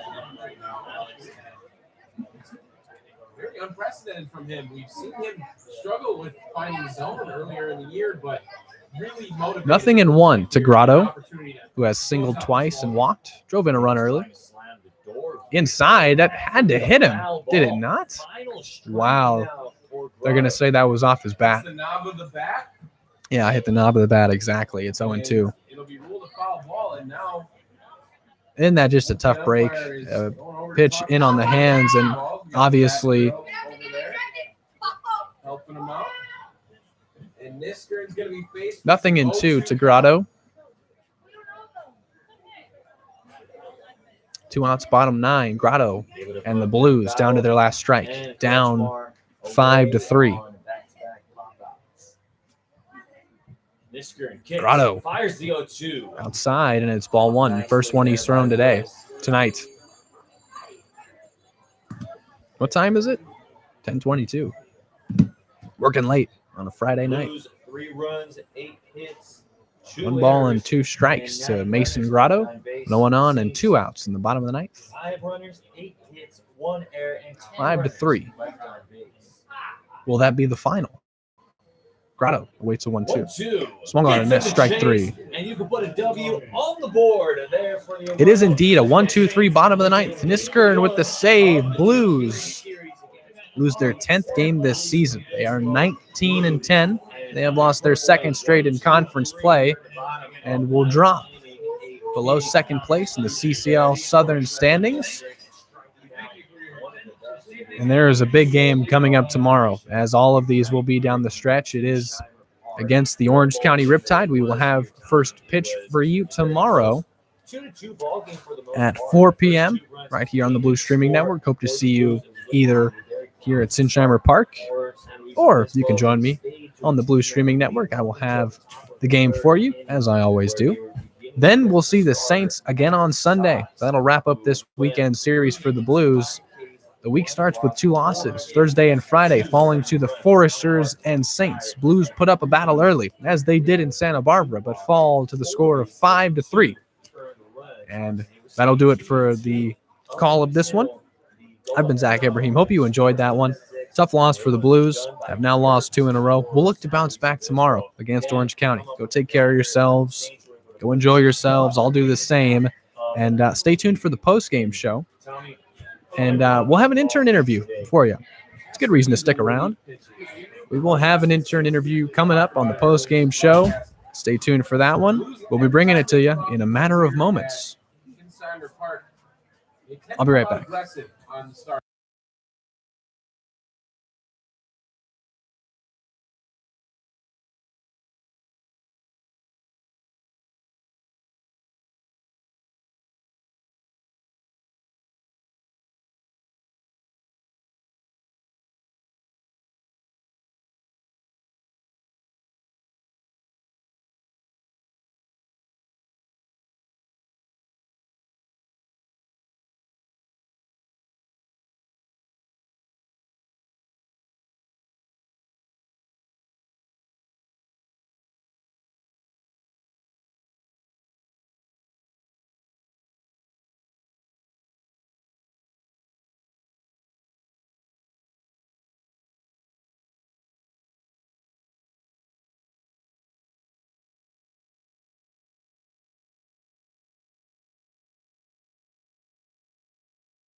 bit. Back on the post-game show, Blues Live. Blues unfortunately lose 5-3, but that means we get to do an intern interview, and these have become just people love them, and we're getting to the point where we're going to do these whether we win or lose. And right now we've got Nico Calancini with us, and Nico, this is your second season with the Blues. Yes, it is. Talk about your position. What do you do? What's it called? And why come back for a second season? All right, so we're going to roll it back a bit. Let's do it. Roll back the tape. Okay. So I started as a promo intern after my freshman year of college. Okay. Sorry about that. And it was the best summer I've ever had. Wow. It was made a ton of friends, ton of memories. It was a good time, and I learned everything that you really could learn in terms of event management, game day operations. Adam Stowe really has it dialed in. So if anybody out there is looking for a way to get their foot in the door, SLO Blues is your place to be. And we've done 3 of these now, and we've had Katie on, we've had Brendan on. They've both shared that sentiment. And I can say the same. So this is your second summer, and you're working with a new group of interns, a new group of people. Yes. What do you think is unique about this group compared to the first you worked with? Not that we're better or anything, but what are you? I won't say anything about that. What are we experiencing, or what are you experiencing with this group of interns? What's made this summer for you so far so enjoyable working with all of us? The chemistry, Yeah, really became a thing like first week or Very two. fast. Where Yep. I think a couple of years ago it may have taken 3 to 4 weeks before we really started like wow. melting in. And we do have a much shorter time span, same amount of games, but less weeks that we're really getting it into. So a lot of stuff going on in quite a few days. Sure. And, when I first met you and you told me, I'm the beer guy, I was like, oh, so everyone loves you. Beer man. Beer man. Beer man. Yeah. That's what I like to go by. That's how it is these days. So what do you like the most about your position? You obviously, because I joked, I said, well, no one can hate you, which is, it's a fact, right? Like you get the beer poured for them nice and fast and you get them out there. And we had this hour-long delay. I'm sure you were popping. Yes. During that delay, no one else had anything to do. But so talk about what you like the most about your position, serving beer, here at Blues games. What's it like for you? So Murphy's Law states that what can go wrong will go wrong. Yes. And that happened today. Pretty much everything I could have thought could go wrong went wrong today. But every single intern stepped up, threw in a helping hand, and we made it work. I like being on my toes. Sure. I like knowing that I don't know what's going to happen. And so it's what beer is. Like, that's what beer is. Sometimes the keg's too warm. Sometimes the jockey box isn't cold enough. Okay. You never know what's going to cause the foam. Maybe the PSI is like in the CO2 tank. Yeah. It's too high. Yeah. Today, all those things happened. So ran out of beer. Keg wasn't pumping hard enough. Got it. CO2 ran out. Got a new CO2 tank, and the threads weren't fitted right. So we were leaking air. Had to throw some saran wrap on the threads. Wow. Really closed it up. But like I said, everyone stepped up, threw in a helping hand, and we made it work. It was the proudest I've ever been as a Blues employee. Wow. Yes. I mean, that's saying a lot for you. I mean, you've been here now. This is your second season, and we're in mid-July now. This is the home stretch. We got 11 more of these things, which seems unreal. I don't necessarily want them to end. We're having such a good time. So I got to ask you about this, right? And this is something that I look forward to every time when we're in our circle and we're going over the day, and you always have a quote of the day. Quote of the day. Talk to me about the quote of the day. And when did you first think, hey, this is going to be my thing? I'm going to give a quote of the day. It's going to be funny, motivational, insightful, all wrapped up into one. Where'd you get the idea? Why do you do it? Because I personally love it. Adam might hate it, but I'm here for it. So talk about, you give us the quote of the day at the end of the day. Why do you do that? All right. So this is the question that I'm really prepared for. 2 years ago, I was at the gym working out. I think I was hitting deadlifts, actually. Grace Roman, the assistant GM at the time, hit our group me. She asked us like, "Hey, we have a home run derby today. We need someone to announce." Wow. And I was bored, didn't have anything better to do that day, so I responded in the group chat. I said, "I got it." Mhm. Came up here and I just started talking on the mic. Yeah. Figured out that I really like to hear myself talk. I mean, I did a great job with it. Maybe ruffled some feathers here and there, Oh, yeah. but I had a good time. You know, I got the mic right here. I was just talking, you know, just throwing out some jokes here and there. Okay. And then, this summer, we're all sitting circle, first game. Yeah. Did you start this summer? This is the first summer you started delivering? First summer I did quote of the day. Okay. I just wanted to hear myself talk. So I came up with a quote off the top of my head. I was Threw going it out there. to ask, when do you come up with the quotes? Literally when you know we're coming to you for it, you're just like, I got to come up with something. Yeah. That's very impressive. I've got a lot of it. My brain's very hyperactive. There's a lot up there. It's a lot up here. It's always firing. I still have time to think of one for today. You I don't do? have it Okay. right off the top of my head. Other than Murphy's Law, like I said, what can go wrong will go wrong, because today everything went wrong and every single intern handled it like an absolute professional. I couldn't be more proud than I am right now. I think that speaks to our efficiency as a group. You talked about our chemistry. I think it's very apparent, and it's never going to be more apparent than in a situation like that. Thank you. You know. Last question for you, Nico. Yes. Why beer? You know, what is it about? Dude, beer is beer. Fair. Like you said earlier, no one can ever really be mad at you. I find that to be true. Highest profit margin in all of the entertainment industry as a whole, not just baseball, sports, or anything, but alcohol in general has the highest profit margin. So we're really covering the losses of everything else you might face. Sure. You know, like, Sure. hey, maybe you get some lost merchandise. Maybe you have to throw a couple coupons out to a fan that spilt their ice cream or something. Okay. Yeah. So beer just covers it for everyone. Like, can't be mad with it. Well, you do a good It- job. You're good. It at what makes you do. everyone happy. You're Like, good. You're good at what you do. hey, as the great John Daly once said, Here we go. here we go. Quote of the day. As the great John Daly, greatest golfer of all time, once said, "I've been a Miller guy ever since I was 9 years old." And you're above San Luis Obispo Blues serve Miller Lite. And when that's all you need to know. When the Blues score, you It score. creates a happy life, very successful life, if you look to John Daly. And when the Blues score, you score. When the Blues score, you score. That's quote of the day today, actually. Yes. When It's the Blues the score, you quote of score. the day every day. When you work. Yeah. It's actually tattooed on the Yeah.